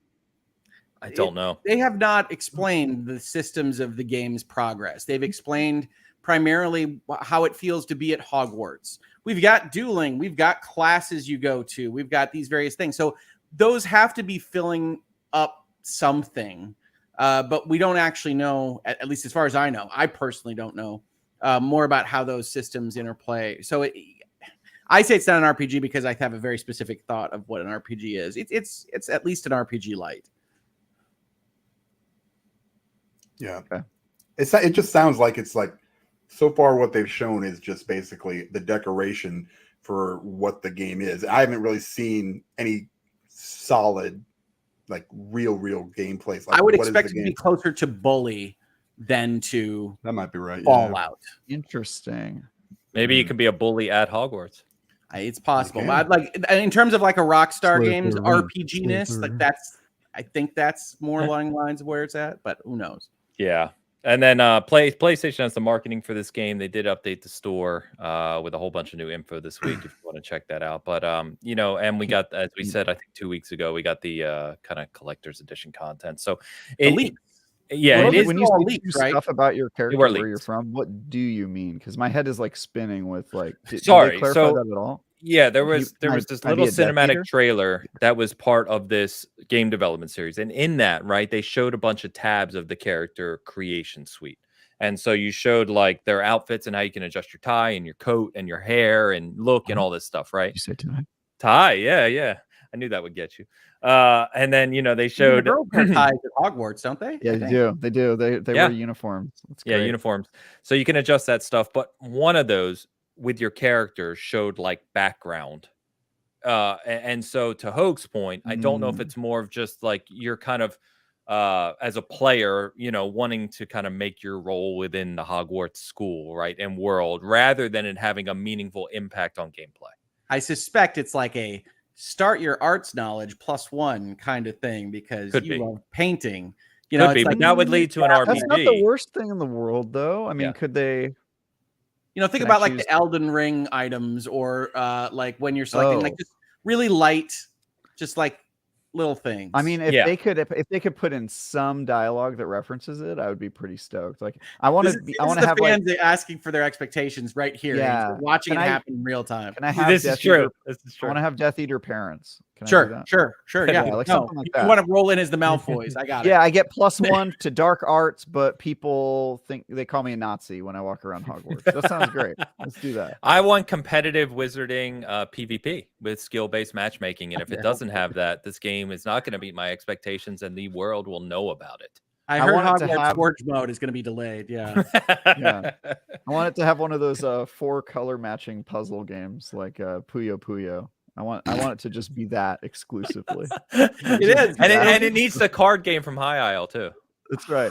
Actually, I got hooked back. The card game there are lots of mini games like Quidditch. I don't think they've shown that, but that could be its whole own mini game. Yeah, you always hope. It's like good luck people making other games inside of bigger game. Did you see, by the way, this is not a joke. I didn't know this, so if you knew this, congrats. There are people that really play Quidditch in real life. There's actual leagues for Quidditch. Of course. This has been happened a while, Ains. This was like when I'm not a Harry Potter guy. And a couple weeks ago, they changed the name. It's no longer called Quidditch because they don't like it being called Quidditch because of what's her name. I'll tell you the real answer is because they were worried about getting freaking trademark, boot stamped. Okay. But yes. They said that was part of the analysis, but they also mentioned the right stuff, which is like, well, that's a very specific sequence of letters. That is not how best. But no, this is whenever you go past a college campus and you see the idiots on their brooms. That's Quidditch. I've never seen anyone on a broom, but if I would not be a true San Franciscan if I didn't know way too much about professional Quidditch, which is very popular. Is that surprising to anyone? Apparently, I'm the one who didn't know about this, which is probably the world. Travis and his hollowed out bagels and Quidditch matches. We're called scooped bagels. Scooped bagels. Vogue.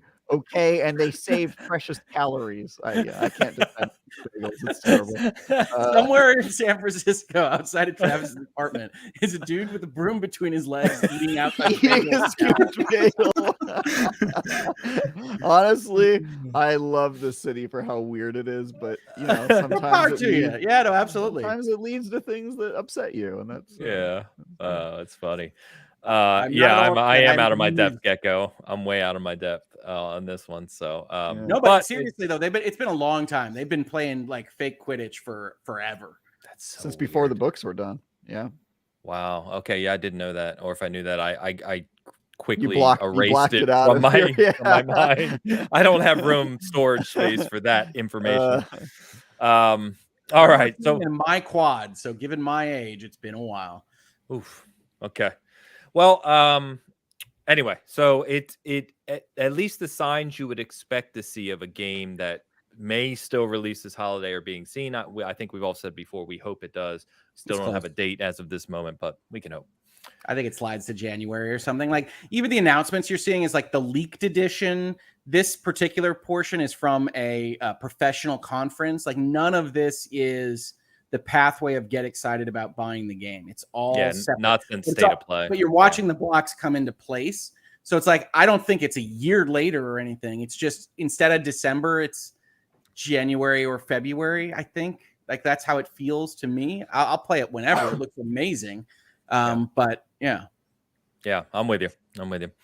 All right. And then the final kind of big game this fall is Pokemon Violet and Scarlet. I realize every time we talk about Pokemon, not a big audience, it seems, on Bitcast for these games. But these are releasing on...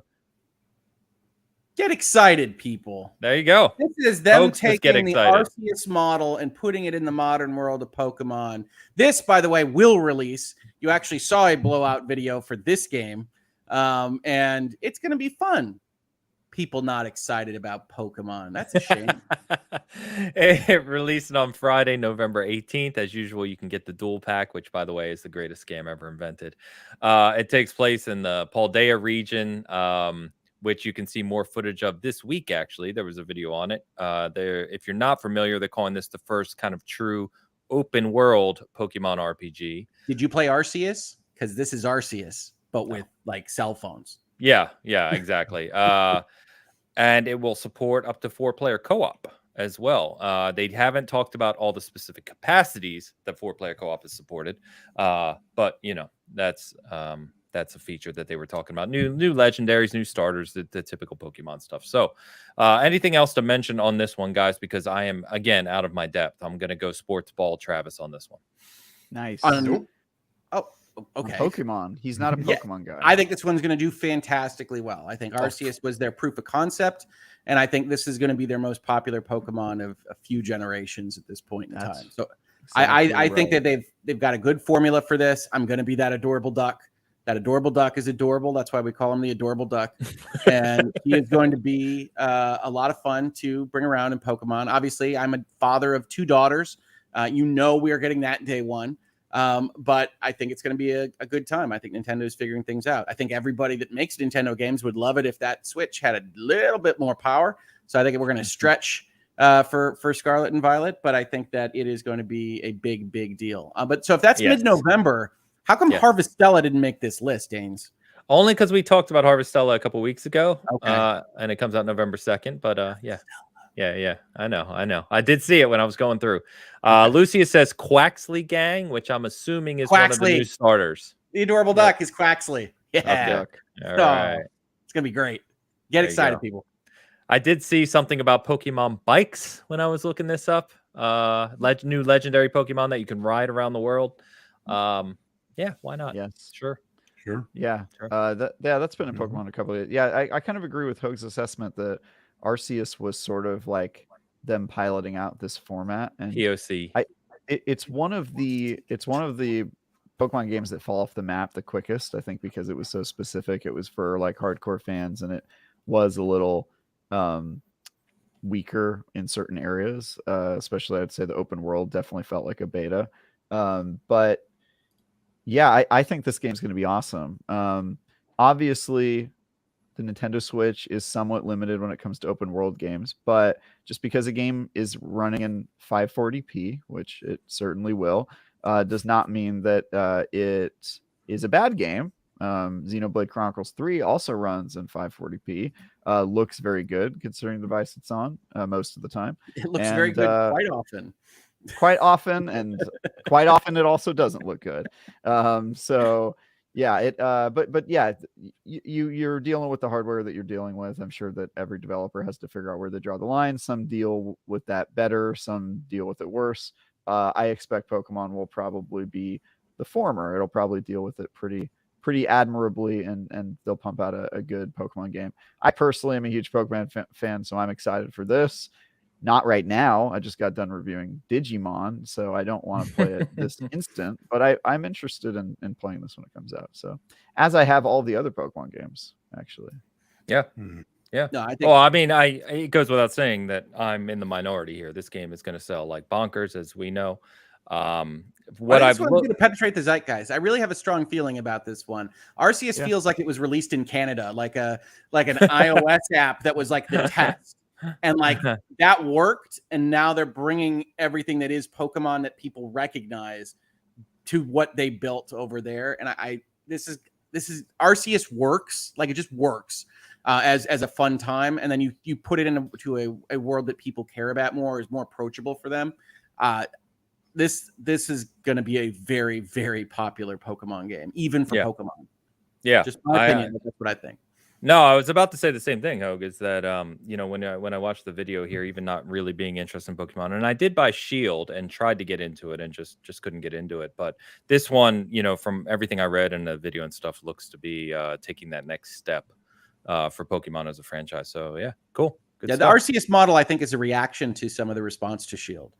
Which is we've gone down this road far enough, and now we have to do something a little bit different. And I think Arceus figured it out. But Travis is right. It's like Arceus figured it out, and like that's where most of the brain power went. And then we populated it a little bit, but like now we solved it. And then this is essentially the Assassin's Creed 2 of the Arceus multiverse. So it's going to be good. Fair enough. Fair enough. Gecko Gamer super chat on it. Yeah, 2 open world Pokemon games within a year is insane. Fue Coco Supremacy. It's one of the all right. The starter, I'm assuming. Fire, I'm assuming. One of the Pokemons. One of the Pokemons. Yeah. One of the Pokemons. Fue Coco. Gecko, Pokemon? Thank you, sir. Yes. And Tao back in the house as well. Yeah, please talk about Square cannibalizing itself with almost 8 games in the next few months. What are they thinking? There's so many things to talk about with respect to Square. They're thinking, boy, this window of time sure looks open and for the taking. They're thinking a whole lot of stuff there, right? Yeah. Is their management, you know what? They're selling Western companies. They're talking about weird stuff to their investors and their investor calls. They're going to offer to sell stakes in all of their subsidiary entities separately. They are asking for somebody to come and say hi. We feel like you're shopping around. What's your number? So we'll see how it goes. But yeah, I mean, they're not cannibalizing themselves with Forspoken. That's not going to do anything. Final Fantasy 16. I'm sure that'll be very attractive to the Devil May Cry people until they realize it's the melodramatic JRPG, and then it will be unattractive. And then for the people that like melodramatic RPGs, they're not going to love the Devil May Cry action, I don't think. So we'll see how that plays. Final Fantasy VII Rebirth should be good. We'll see if it hits that window. That's not actually coming out in the next year, so it won't. I do like the strategy game, whose name I can't remember, which is just like something Chronicles. So that'll be fun. Diofield Chronicles. So we'll try that one out. What else we got? Harvestella is obviously going to be game of the year. Upsetting Elden Ring right at the end there. And yeah, actually, I think it comes out too late. November, right? It's November 2nd, I think. Oh, okay. That'll be good then. Yeah, no, I'm not a doomer on Square Enix, Gecko. I love Square. Square's my company, but you know what you really love, you know the best, right? And they are absolutely crazy and kind of stupid in some of the decisions they make. And let the record reflect that when he says Square Enix is his company, it does imply ownership. And he is going to be purchasing Square Enix. That's why he knows so much about their strategy to sell off. I'm telling you. That's right. I've been secretly on podcasts and YouTube with $6 billion in my bank account because this was all a long game for 4 years. Yeah. To set up. He is going to buy Square Enix and he's going to make them make only turn-based Final Fantasy games. You misread the DM, Travis. He's not buying Square Enix. He's buying Babylon's Fall, the IP. Edict number 1 of Hogue Square Enix is turn-based only. We're going down with this ship if we have to. Yeah, that's right. That's right. It's a really, the investors are going to love that. Well, it's only going to be the investor is me. We're Elon Musking this. Oh boy! All right, and then the last game I was going to mention, which was announced this week, is one I didn't expect to see. Is that Ogre Tactics is returning. This time called Tactics Ogre Reborn. It's a remake of the classic Let Us Cling Together. It is, updated graphics, updated voice acting, etc. Coming Friday, November 11th. And to note, it is skipping Xbox, as some of these games do. It's coming to Switch, PC, and PlayStation. So, but cool to see Ogre Tactics back nonetheless. Those were great games. I want to do a podcast called Skipping Xbox.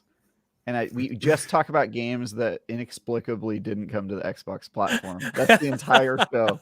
I don't even know what we talk about. I just really like you'd probably have a lot to talk about, honestly. Yeah, and it's very specific. It's a very specific type of game that chooses to not come to Xbox for seemingly no reason. So now, Ains, I don't did anybody ever call it Ogre Tactics?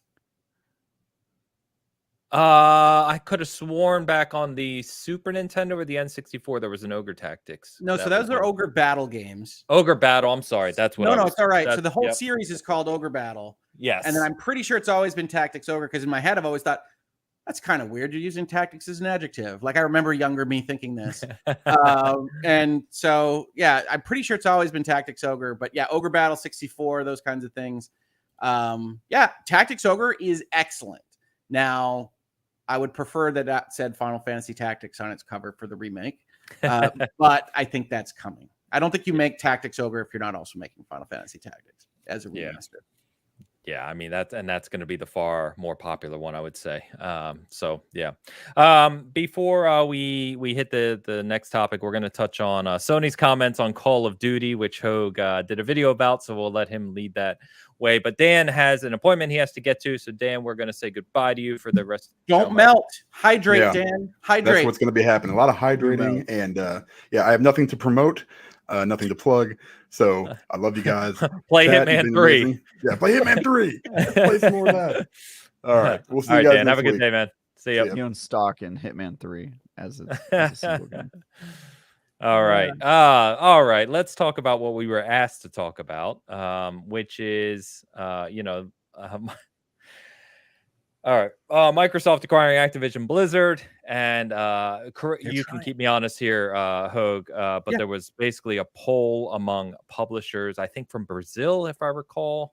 So let's just talk about this just really quickly. So a lot of people know what's happening now, which is that in January they announced they'd signed the merger agreement, and then they say, hey, it might close next year. People say, why does it take so long? One of the reasons is because the governments of the world want to go and make sure that nothing is anti-competitive about this deal. It doesn't kill an industry while it happens. Every jurisdiction that they operate in gets to go and ask questions. And the big ones are the EU and the US, because those are the biggest markets and they tend to be the most invasive. That said, even as part of the US and EU processes, they can go and ask people that operate in the industry for their thoughts. Hey, we only know what we know. PlayStation, this is going to affect you. And so what we've got, because the FTC keeps that behind closed doors, the EU is a little bit more transparent, but they keep a lot of stuff behind closed doors as well, is that the smaller jurisdictions, the New Zealands, the Brazils, the various places, they publish everything. They publish every answer they get. So they sent out a letter about 25 questions to Ubisoft and PlayStation and Riot, I think, is on there, and some other companies, Google, Amazon. Amazon's answers are hilarious. It's like, we don't know. It's like, that checks out with Amazon Gaming. And they went and got all these answers published. Now, the only one anybody cares about, really, is Sony answered these questions. And Sony has a bunch of answers that are like controversial, I guess. But Ains, I'll let you get back to the background here, but I will say that nothing is controversial about this at all, in my opinion. I mean, if it can cause controversy, it's controversial. And I would say that this certainly could do that. Whether it is rightfully controversial in that definition. Yeah, it can, but it shouldn't, to Hogue's point, it's not surprising. These weren't, I don't know. Like I said, surprising and newsworthy are different things. So I think any statement, I think controversial. Yeah, sure. But I think this being a story, I think makes sense, because it is, it's showing you a little bit about how the company thinks about it. Obviously, it is not in their best interest for this acquisition to go through. So, of course, their statement is going to say, yeah, we do think Call of Duty being owned by Xbox would be less competitive. It would maybe factor into console choice, etc. But I think it is an interesting conversation to continue to have in the industry as this crazy series of acquisitions happens and the industry starts to consolidate.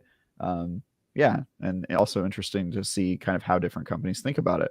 Because to your point, Hogue, like seeing that Amazon doesn't have strong opinions on this is kind of surprising, or at least is information, right? For some people, we don't know. Like, I mean, their answers are like, it's like, that's their understanding of the gaming market for sure.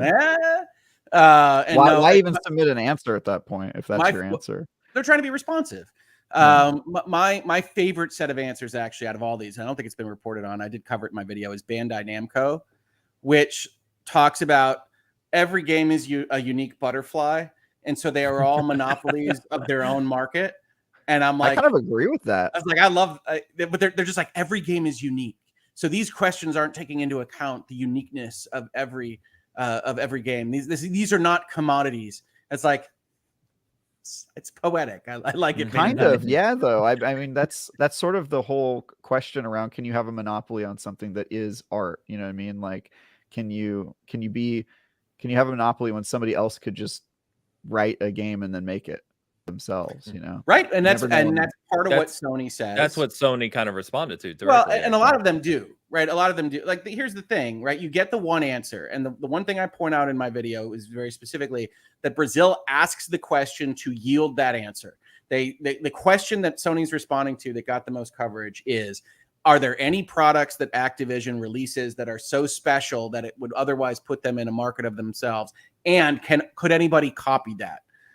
And so Sony says Call of Duty is the crazy one. It's at the top all the time. No, we don't think anybody could copy it because Activision throws 12 studios at the thing, and that there's no way to actually match that from Rockstar or EA or anybody else that might otherwise be in existence.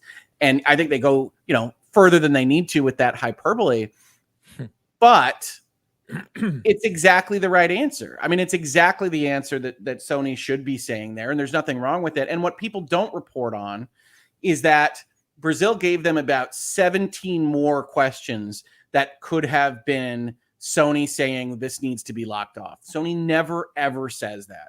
Sony instead takes the opportunity to specifically say things like the digital market and the Game Pass market, subscription service market, and the buy-only market should all be considered the same market, which, if you're familiar with how this works at all, makes that denominator bigger.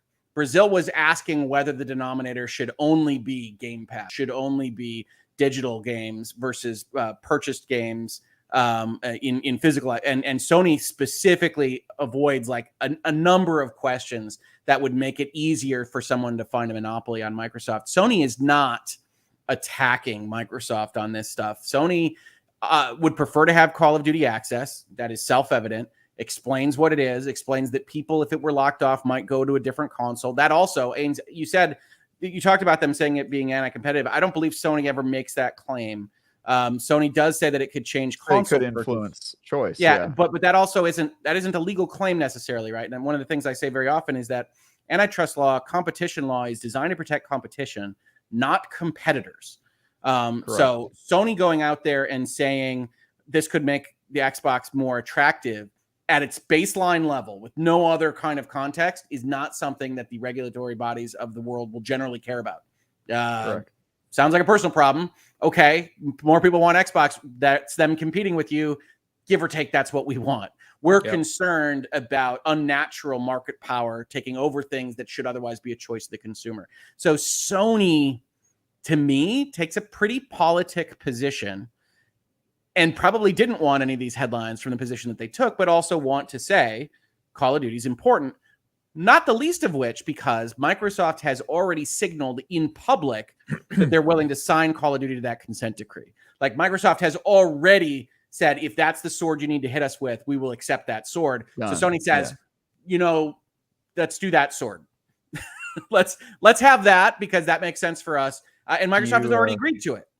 Yeah. Do you think the consent decree will include like a time for that? Like, it has to remain platform exclusive for a certain amount of years? So we have to back up a little because I've got, my personal biases and experience in these kinds of things as well. I personally don't think a consent decree is warranted in this deal. That said, what we're trying to do is we're trying to estimate what the FTC will do, right? And I think the FTC will demand a consent decree. I think Microsoft knows that they will demand a consent controlling decree. It right now, right? Yeah. Well, because we can talk about Facebook within if you want, because the FTC has gone off the absolute cliff of what they can have the power to do. Beat Saber, crazy. That's Monopoly, a game that's on multiple platforms. Anyway, Beat Saber. We got some.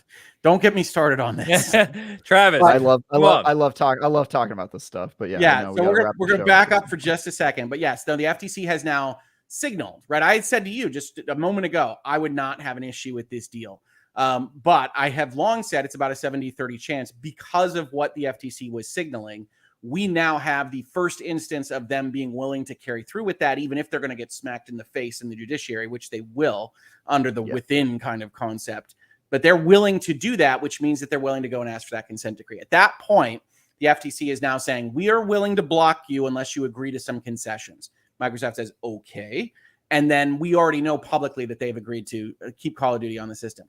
Will it be timed? Yes. In general, the lawyers on one side or the other won't want to agree to a perpetual restriction because you don't know when an asteroid will hit somewhere at bare minimum. And so you have to put some kind of parameters on these things. But we don't know what we don't know.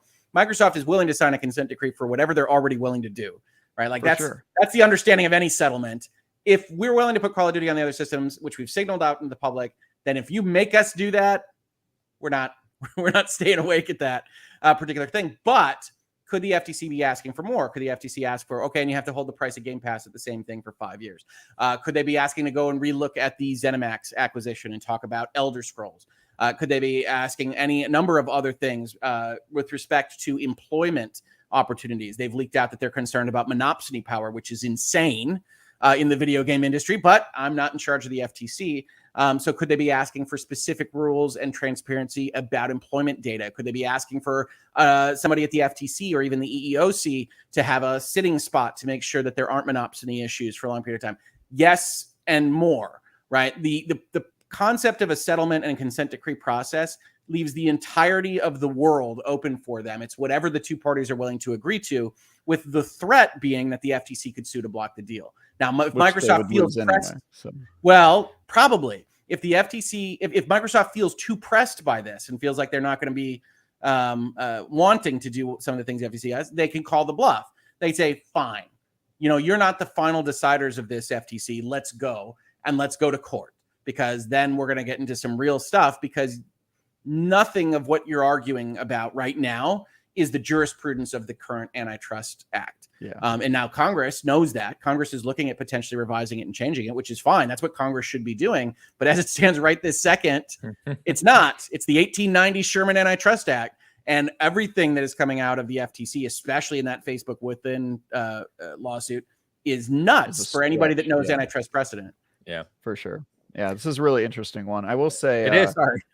Didn't mean to answer for 80 minutes. No. It's good, Hogue. I think when we talk about, I think my issue, you just inadvertently nailed my issue with these comments, right? It's because when you look at the Twitterverse, you look at the other shows out there, you look at some of these articles loosely written on this, all that was talked about was the singular comments by PlayStation about Call of Duty and how and it's the so, one answer to the one question translated in general. Yeah, it's so console warish and surface level, right? That it annoys me that becomes the conversation. So inadvertently, the stuff you just talked about is the real conversation, and the underlying kind of what's actually happening. Now, that's a very interesting conversation, and we could talk about it for far longer. And Sony's on Team Microsoft for that. Like long term, the reason they answer those questions is not out of the goodness of their heart, is because they don't want anybody swinging around. Well, they're part of the main players of this at bare minimum. So they're on the same team at a fundamental level. Yeah, it is. Their comments are self-serving most of the time. It's like, of course, they don't want to say things that later would bite them in the butt when they go and try to make a huge acquisition that also is going to make the marketplace less competitive. So I get why they're saying that.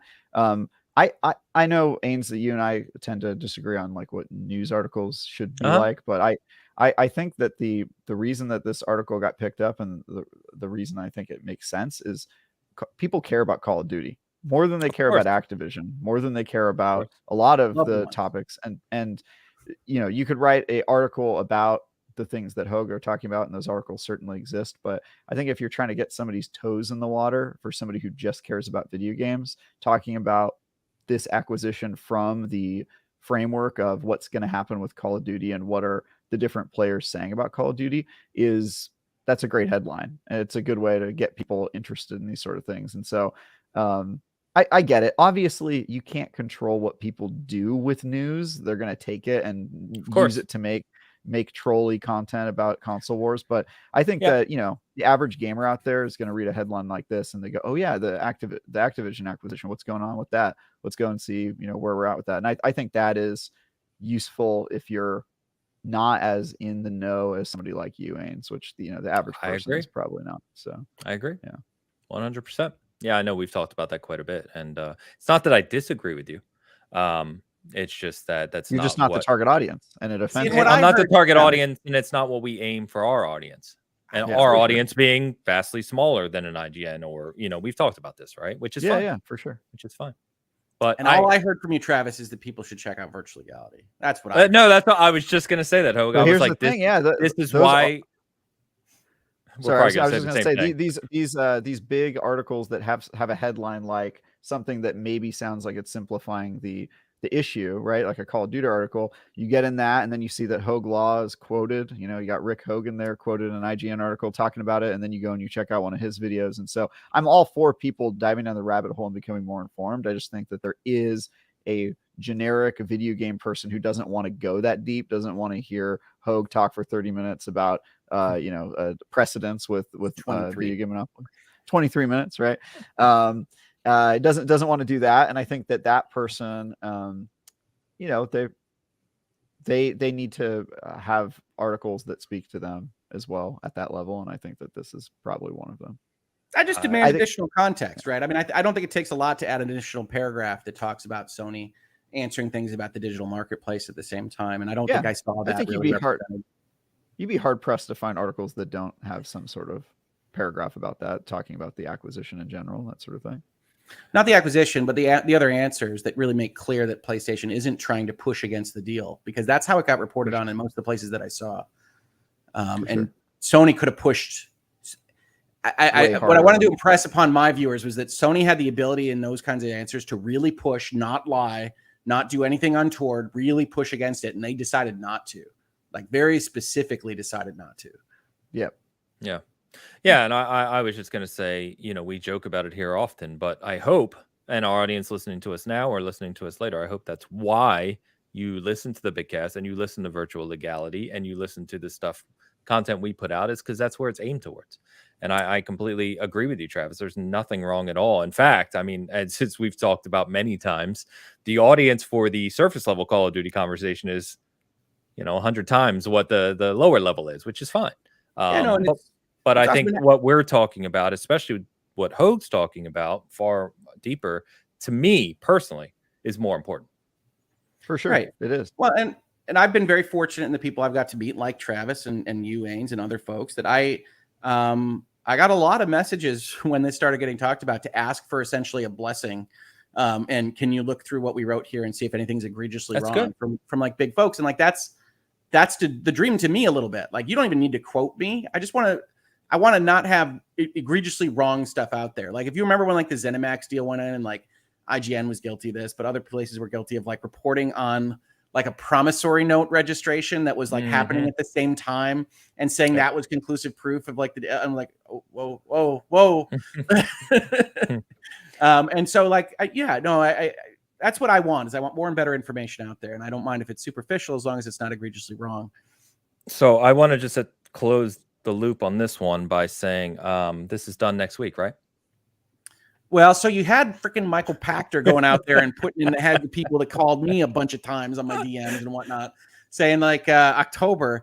And I like Michael Pachter, and I've tried to explain his job to people, but he has to go and try to predict the future. Like, his job is impossible, right? So people say, oh, he makes all these mistakes and he makes all these errors. It's like, yeah, of course he does. He also has some pretty good insights on these things.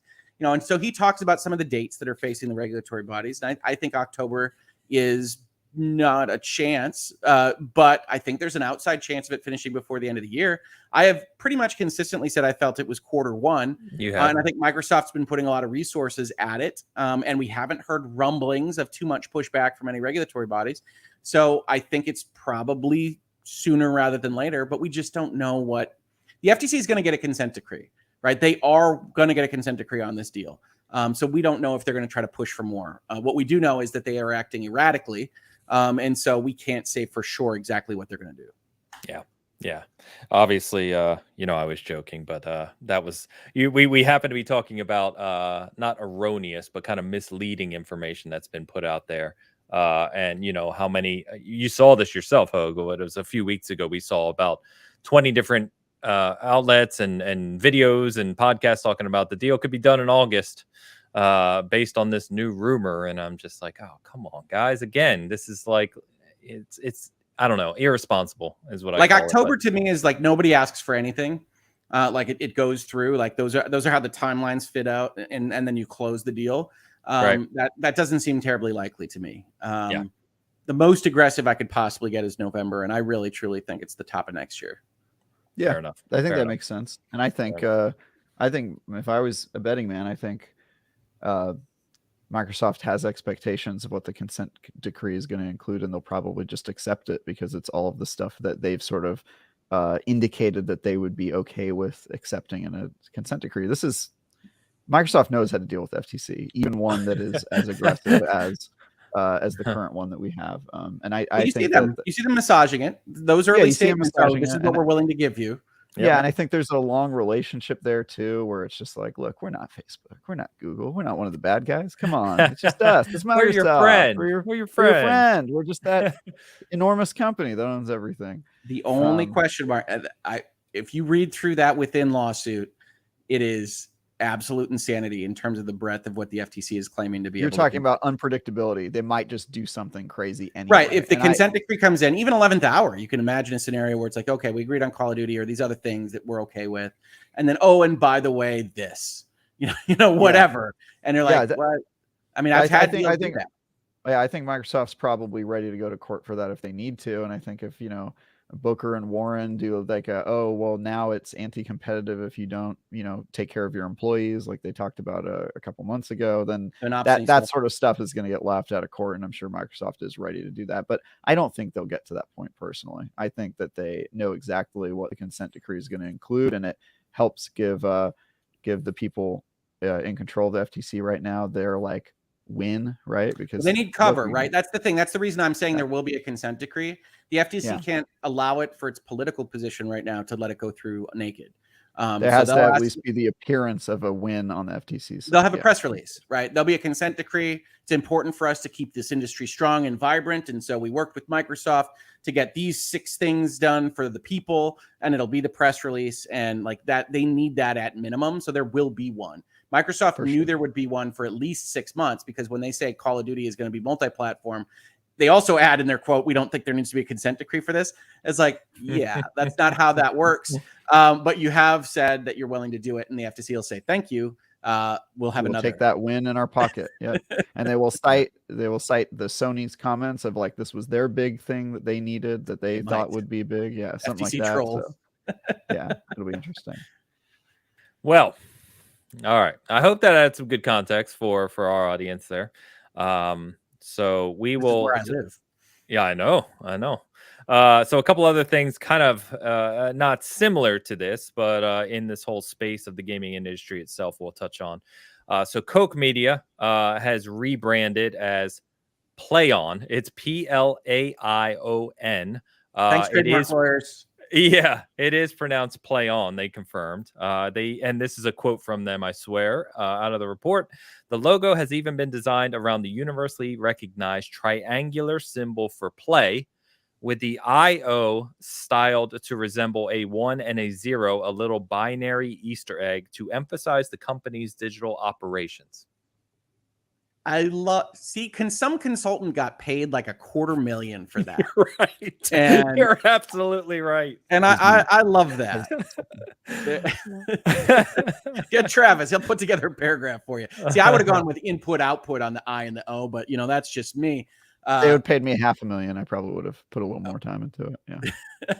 $250,000. I'm just gonna, it's a couple hours.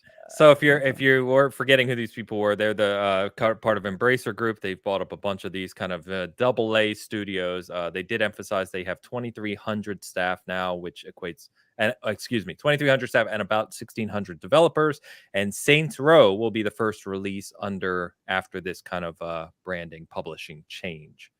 So there you go. That happened this week. I'm going to call it Plaion or whatever. I thought it was Plaion when I first read it, and then I read the press release, and I'm like, oh gosh, okay, all right. Fun.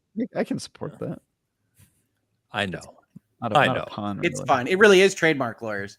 That's why you see so many weirdly spelled words, is because you have to go find a way that nobody has spelled it before in commerce. Yeah, very true. And then I think the more interesting news this week was that Tencent came out and they are aiming to raise their stake in Ubisoft. I know we've talked about Ubisoft a little bit recently. So this was a report that broke by Reuters. So just some context to this here. So Tencent bought 5% stake in Ubisoft back in 2018. Ubisoft currently, give or take, is valued at around 5.3 billion. Is it Guillemot? Is that how that's pronounced? The Guillemot family? Don't look for me for backing on French pronunciations. I took 5 years of French, and I'm still trying to figure this one out. Really? Wow. It's like Guillemot, but no. Yes. So the family owns about a 15% stake, or 15% of Ubisoft. About 80% of it is public owned, according to this report. And then just a couple quotes around this from the report I pulled out. So Tencent is very determined to nail down the deal, as Ubisoft is such an important strategic asset for Tencent. At the top end of 100 euros per share, which is almost 50, even with the dollar right now, about $101 per share. Tencent is offering a premium of 127% over stock value of 44 euro average over the past 3 months, and is close to its historical price ceiling at 108 euros in 2018. And then Tencent has submitted to the Guillemot family a term sheet, a non-binding offer describing the basic terms and conditions of an investment with a price way above the company's current price to ward off potential competition. So I will leave it there, but it looks like we've talked about Ubisoft being a target. Tencent is putting their foot forward aggressively, it seems, according to this report, to take that next step. Well, it's interesting because it is certainly aggressive, but it's not. There's certainly a more aggressive approach, which is to approach them about a buy. And so I think it maybe makes me wonder if this is a kind of roundabout way of acquiring them over time, bit by bit, right? I mean, Hogue, I'm sure you've done 4 videos about this. What's your take? How is Tencent going to buy Ubisoft? What's their strategy here? Well, they skipped it. Are they Eloning? Are they trying to just... No, Elon just rolls in with a text message, right? That was the funniest part of sure. It's just a text message that says, "I'm buying you at 54.20." It's like, all right. Yeah, for sure. The JPEG file, it says. I can't claim to know the exact regulatory requirements of like the French or European Union stock markets here, but there's a couple of things that are happening in background. One is Ubisoft has been down hostile takeover road with Vivendi. So they have, I believe they have existing kind of protections in place and governance documents. And generally speaking, those protect against certain ownership percentages being acquired of the company, and then things kick in and bad stuff happens. So this suggests to me that they have 5%. That's the limit that they can have without getting some kind of tacit approval from, in particular, the family. And so they're going and trying to comply with that and get the family on board, because the family famously were the ones that defeated Vivendi in the hostile takeover bid to begin with. So I think there are, at minimum, tiptoeing around. They leak this kind of stuff out so that the investors, the other shareholders, know it's happening, so that they can apply pressure if they want to. And then I don't know that Tencent necessarily knows whether or not it wants to own Ubisoft or not. Ubisoft is a company in flux right now, as we know, in terms of their current pipeline and product output. So I would suspect that this is threefold. It is designed to get them better information more easily at like the board level, potentially sit someone on the board, and work with the family, because if the family opposes them, Tencent has seen them rally the troops. They have enough contacts and enough personal relationships with their investor core that it's difficult to hostilely take over Ubisoft historically. Doesn't mean it couldn't work the next time. And certainly coming in at, a 50% overage on an investment is weird. So they're trying to say it's too sweet. You can't get in the middle of it, right? You might have seen, I did a video when Elon was putting forth a deal offer to Twitter, and Twitter immediately announces a poison pill package that was insane, And I said, well, that's not the right move. that's way too defensive for when the investors could make money. And sure enough, they essentially allowed him to plow right through it. But that's what I think is happening. I suspect there's some governance document and or regulatory issues at the 5 and probably 10 and 15% levels. And so they're trying to tee up being right up to those lines and work. So it's funny you say that, Hogue, and it doesn't have the details, but at the end of this article, it says the planned stake purchase, Tencent's latest major foreign deal since a regulatory crackdown in late 2020, will help it offset some of the pressures in the domestic gaming market. China's video games market, the world's largest, has become fiercely competitive. And they paused the living shit out of it for a year and a half. Exactly. So, yeah. Exactly. So it does seem as though they're trying to walk this line under this new regulatory kind of. Yeah, well, I mean, it's it's the same as anybody else with a big pile of capital. I mean, it's a diversification play. Yep. But Ubisoft was always the next domino to fall, in my opinion. It's the one with the most obvious high-level assets. But it also is founder-led. I mean, like, you're dealing with some weird stuff when you've got a family that has 15% of a multi-billion-dollar corporation. And they've run it for decades, 30 years. Something like that. Long time. Yeah, long time. And I would have bet had we been doing this when Vivendi was making its motions, that Vivendi would win. Like with the spot that Vivendi was in Ubisoft ownership, you're going to win that 9 times out of 10, I think. And Ubisoft just fought them off. And so I think Tencent has to be aware of that history. I know that they are. And so they're trying to get the family on board. And then, this is another however many years later. At some point, you're like, yeah, let's go get our $1 billion and we'll hand it off to China or whatever. So I think they see an opportunity. I think most people see an opportunity in Ubisoft, and Ubisoft and Square, the ones that are kind of like, what are we doing? Yeah. And so I think you'll see significant movement in both those companies of some kind, whether it's investment or buy. I can't say. Yeah. Christy says, so at what point do we get the game where you play as a developer and try to take over other developers? It's called Capitalization, or there's a game called the Corporate Machine, I think. There's a bunch of things where you get to have fun with takeovers. My favorites are actually railroad games. Tend to be really awesome, whether it's your railroad tycoons, your railway simulators. Those tend to be a lot of fun with getting stock prices and manipulating markets and things like that. I recommend Yakuza Like a Dragon, which has a mini game where you run a small business and eventually move up the ladder to corporate. So if you want to do that, also, it's quite fun. Just a suggestion: you could just get a job in business. It's not nearly as fun as all that. Yeah. I was waiting for you to continue that thought. But you can just get a job in acquisitions. You can just do that, and then your life will be a sim. I will say that the people that run the large corporations investment funds do seem to be having a ball, Wolf of Wall Street style in general. So if that's what you're looking for, those are good gigs. That sounds fun. I want to have that life. Offline, Travis, I got some stories. Let's get Gecko Gamer super chat here. €5. I wouldn't rule out the French government suddenly waltzing in unannounced to try and stop a Chinese takeover of a French company. They will announce it. They're French, but other than that, I have no qualms with this theory. That was well delivered, my friend. Very well delivered. There's always a concern of and not that the governments of the world necessarily have something on the books that can say this for the most part, but when you do have a situation where you're concerned specifically about a given nation, governments can find ways to cause trouble. Yep. Gecko, thank you as always. All right, boys. I think that's going to wrap us up for the day. A lot of good conversation, a lot of random conversation today that led to big things, which is good. I'm really sorry, good. Josh. Or whatever the other guy's name is who I mixed up multiple times, apparently. Oh, I'm not sorry about my love for you, Timothy. Only a couple things I want to mention real quick is like I said at the top of the show, a couple reviews this week to look out for on Season Gaming for some kind of popular indies that are coming. They'll both be out this week. And then I mentioned last week about doing a giveaway for Season Gaming and Bitcast. We're going to do it for real this week. We didn't do it this past week. So look for that tomorrow or as you're listening to this. And all you have to really be doing is just following us and checking us out. So we'll get that going. Otherwise, Rick, I'll pass to you.